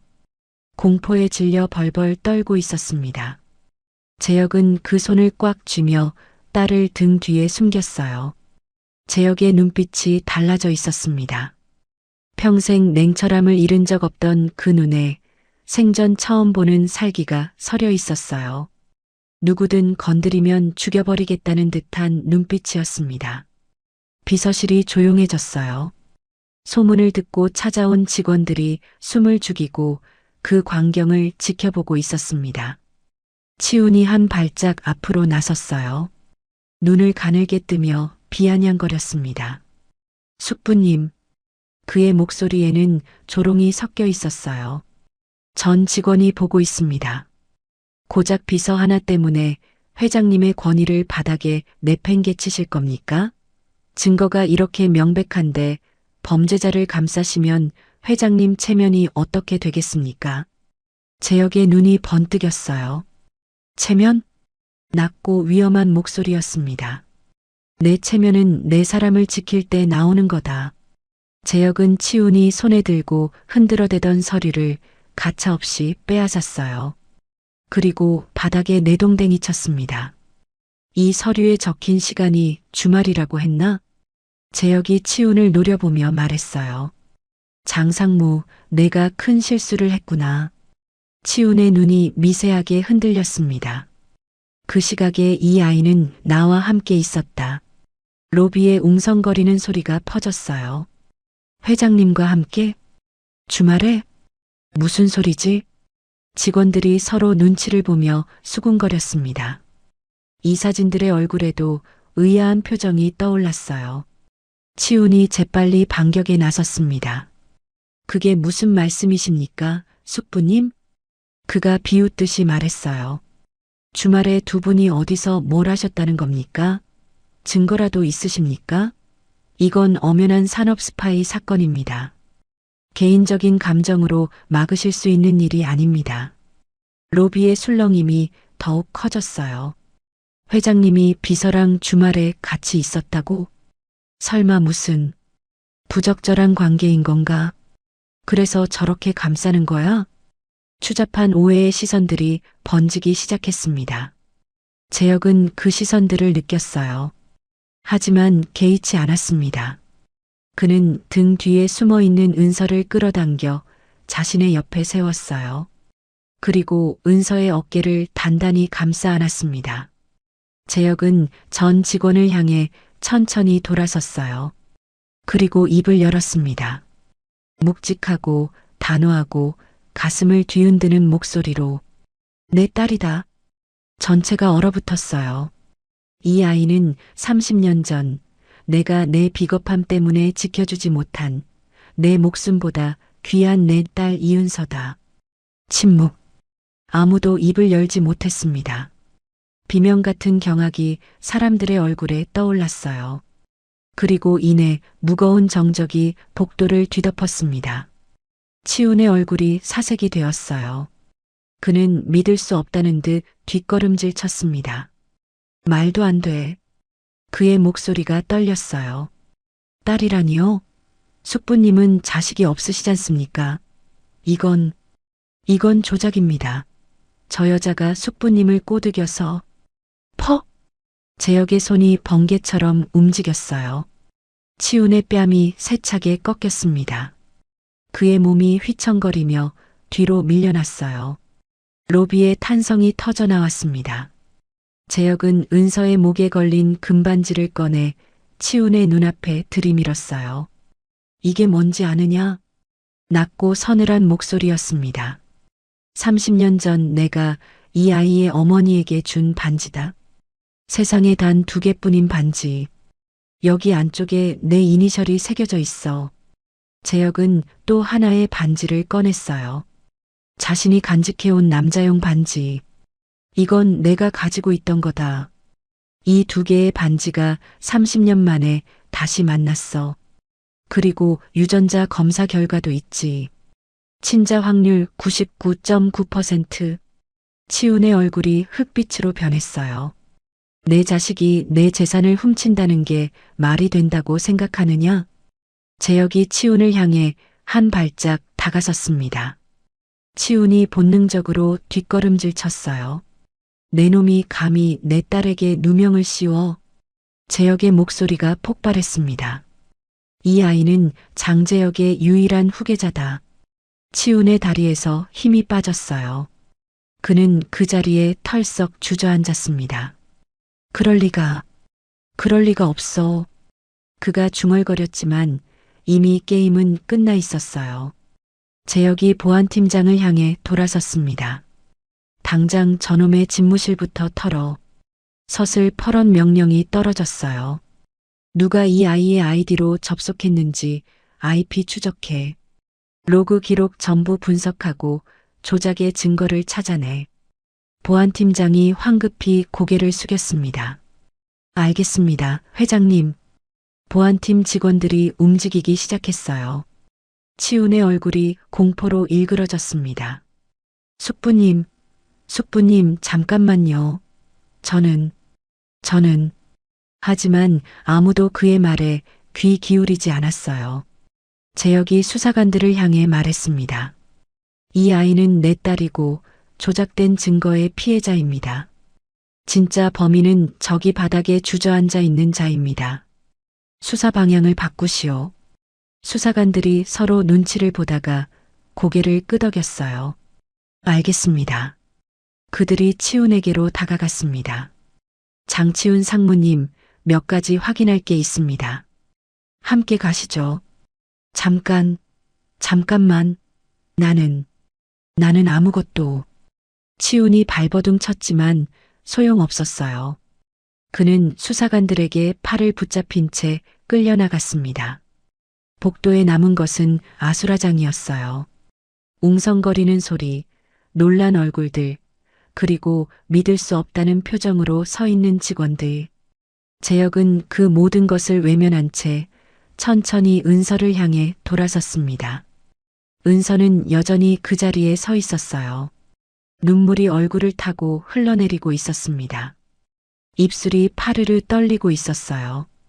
재혁은 딸에게 다가갔습니다. 그리고 두 팔을 벌려 은서를 품에 꼭 안았어요. 미안하다, 은서야. 재혁의 목소리가 떨렸습니다. 아빠가 너무 늦었지? 30년 동안 내 곁에 없었고 오늘도 이렇게 내가 상처받게 했구나.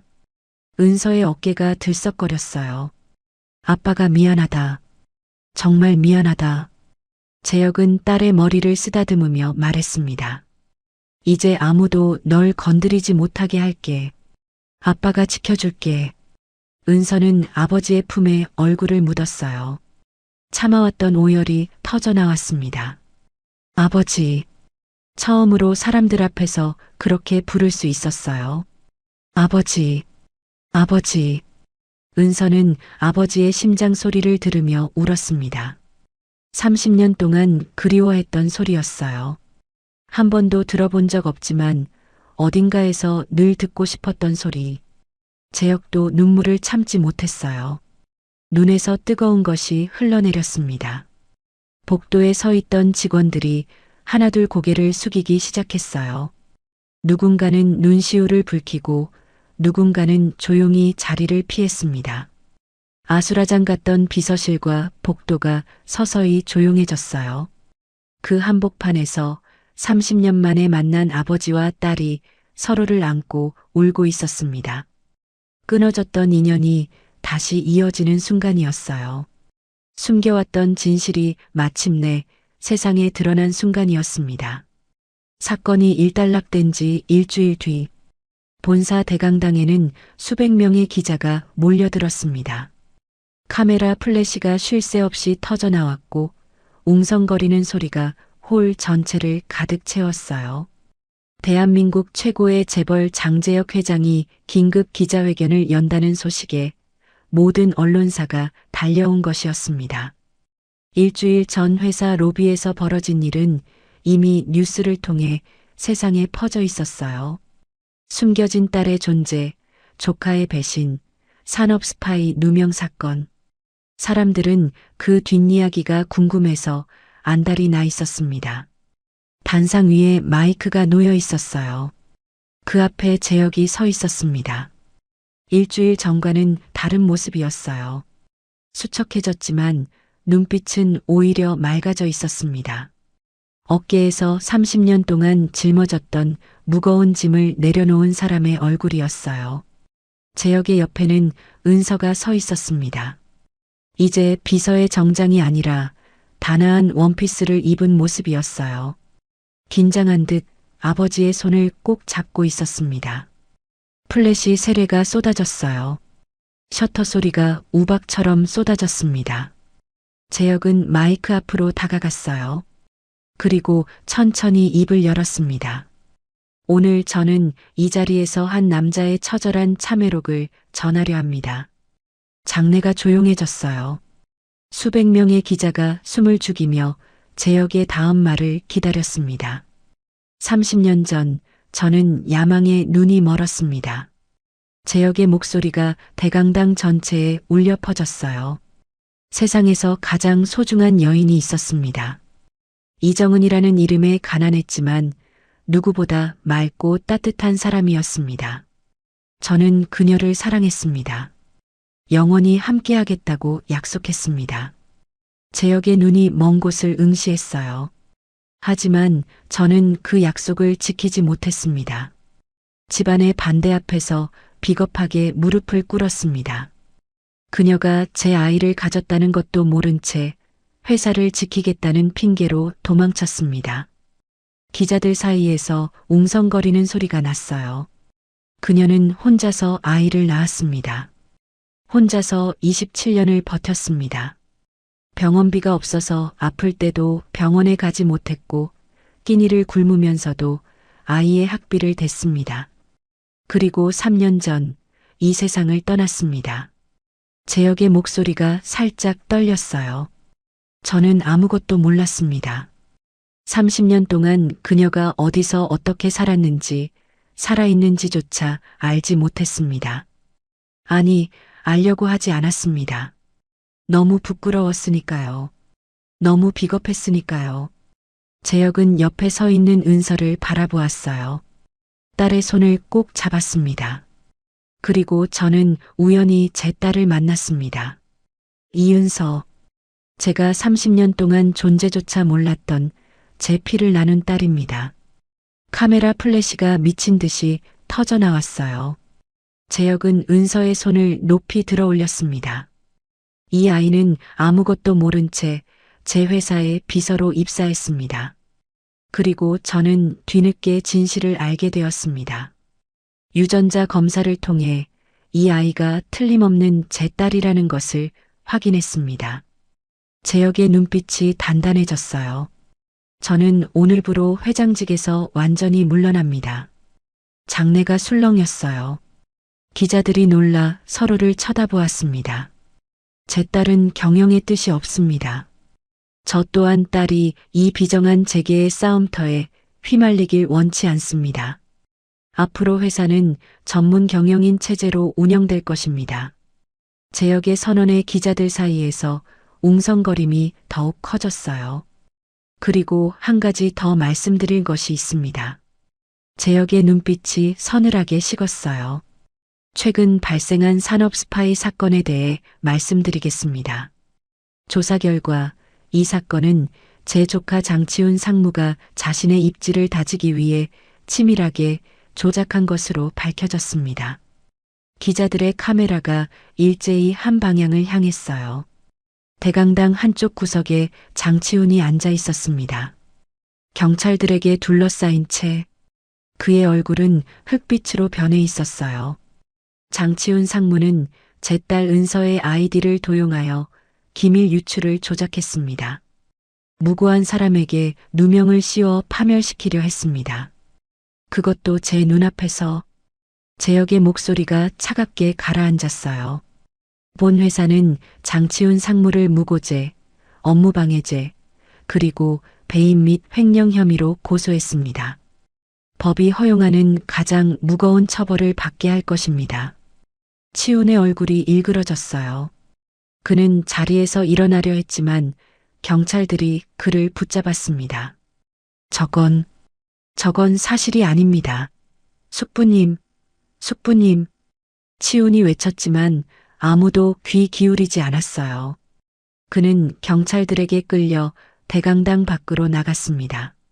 재혁은 그 모습을 잠시 바라보다가 다시 기자들을 향해 돌아섰어요. 마지막으로 한 가지만 더 말씀드리겠습니다. 그의 목소리가 부드러워졌어요. 저는 제 개인 재산 중 상당 부분을 출연하여 소망 보육원을 인수할 것입니다. 은서가 놀라 아버지를 바라보았어요. 소망 보육원은 제 딸 은서와 그녀의 어머니고 이정은 씨가 평생 사랑했던 곳입니다. 힘들게 살면서도 그 보육원을 잊지 않았습니다. 자신이 받지 못한 사랑을 아이들에게 주려고 애썼습니다. 재혁의 눈시울이 붉어졌어요. 저는 그곳을 단순한 시설이 아닌 아이들이 사랑받으며 자랄 수 있는 따뜻한 보금자리로 만들겠습니다. 이것은 세상을 떠난 아내에게 바치는 저의 뒤늦은 속죄입니다. 그리고 30년 동안 아버지 없이 힘겹게 자란 제 딸에게 바치는 사죄입니다. 은서의 눈에서 눈물이 흘러내렸어요. 아버지의 손을 더욱 꽉 잡았습니다. 재혁은 마이크에서 한 발짝 물러섰어요. 이상입니다. 질문은 받지 않겠습니다. 기자들이 웅성거리며 손을 들었지만 재혁은 돌아서서 단상을 내려왔어요. 은서의 손을 잡은 채 두 사람은 쏟아지는 플래시 세례를 뚫고 대강당을 빠져나갔습니다.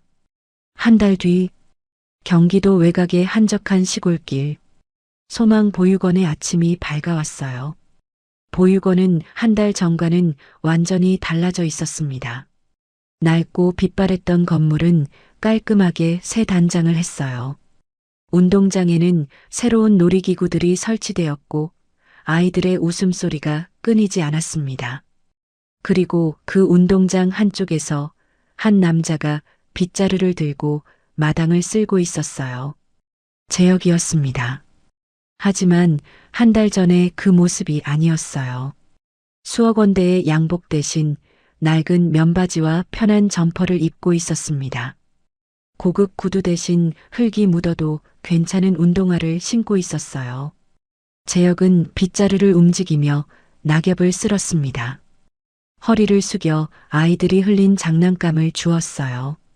할아버지, 어린 남자아이가 달려왔어요. 할아버지, 이것 좀 봐요. 제가 그린 거예요. 아이가 종이 한 장을 내밀었습니다.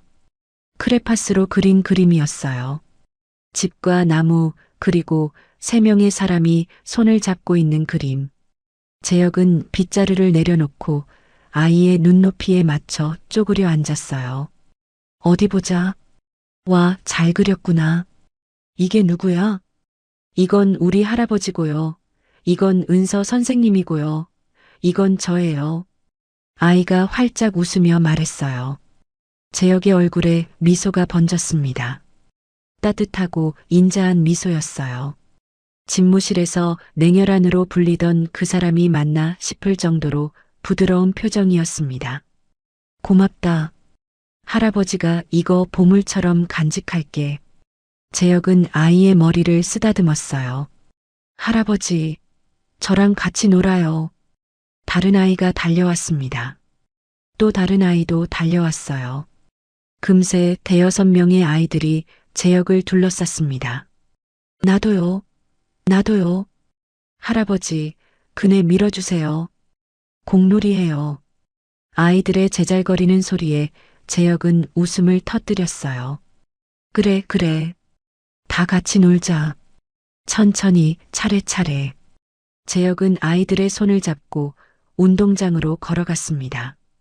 보육원 건물 앞에서 그 모습을 지켜보던 은서의 눈가에 눈물이 맺혔어요. 아버지가 웃고 있었습니다. 진심으로 행복하게. 30년 동안 감정을 숨기고 살았던 냉혈한이 이제야 마음껏 웃고 있었어요. 해가 뉘엿뉘엿 지기 시작했어요. 붉은 노을이 하늘을 물들이고 있었습니다.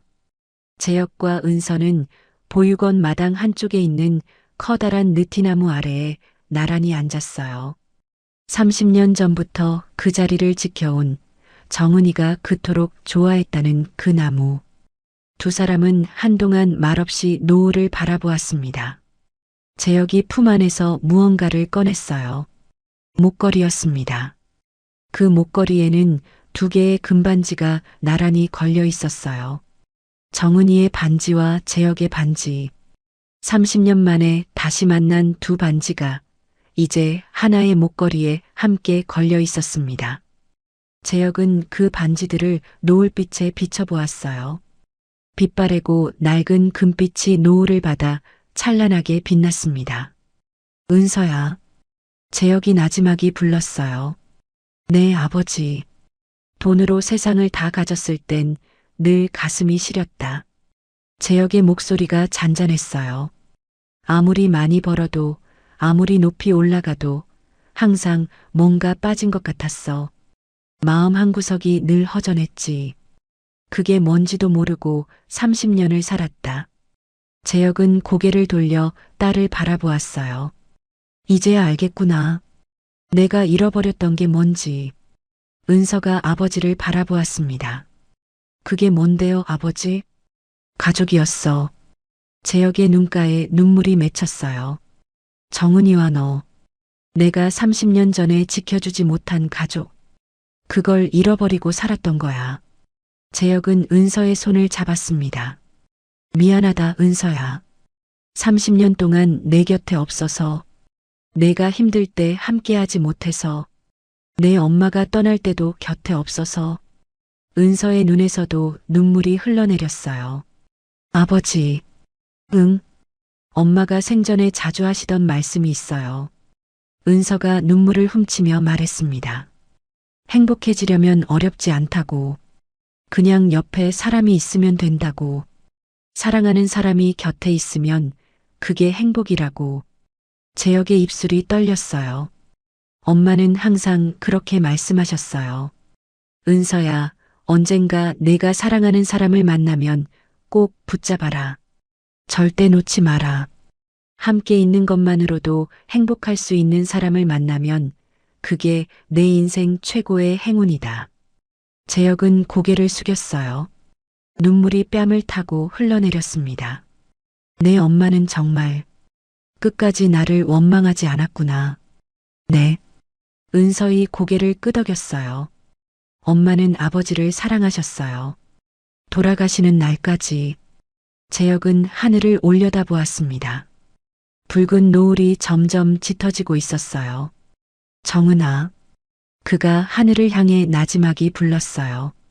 잘 지내고 있니? 보고 있니? 내가 은서랑 여기 있어.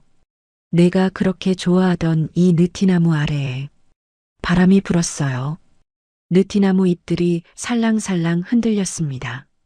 마치 정은이가 대답이라도 하는 것처럼. 미안하다. 30년이나 걸려서. 하지만 이제라도 은서 곁에 있을게. 내가 지켜낸 아이를 이제부터는 내가 지킬게.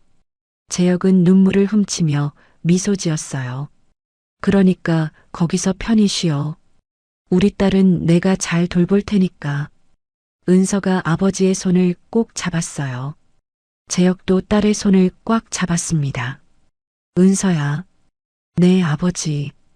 아빠랑 남은 인생은 행복하게만 살자. 은서가 아버지의 어깨에 머리를 기댔어요. 네, 아버지. 그렇게 해요. 노을이 점점 짙어졌습니다. 하늘이 온통 붉은빛으로 물들었어요. 느티나무 아래 아버지와 딸이 나란히 앉아 노을을 바라보고 있었습니다. 손에 들린 두 개의 금반지가 노을빛을 받아 찬란하게 빛나고 있었어요. 30년 전 헤어졌던 반지가 다시 만난 것처럼, 30년 전 끊어졌던 인연이 다시 이어진 것처럼. 따스한 바람이 불어왔어요. 느티나무 잎들이 살랑거렸습니다. 어딘가에서 정은의 목소리가 들리는 것 같았어요. 고마워요, 재혁 씨. 은서를 찾아줘서, 우리 딸을 지켜줘서. 재혁은 눈을 감았습니다. 30년 전 잃어버렸던 것을 드디어 되찾았어요. 돈으로도 권력으로도 살 수 없었던 것.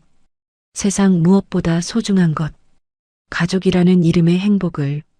왕관을 내려놓고 비로소 아버지가 된 남자. 그의 얼굴 위로 평화로운 미소가 번졌습니다. 느티나무 아래 노을빛 속에서. 지금까지의 이야기 잘 들으셨나요?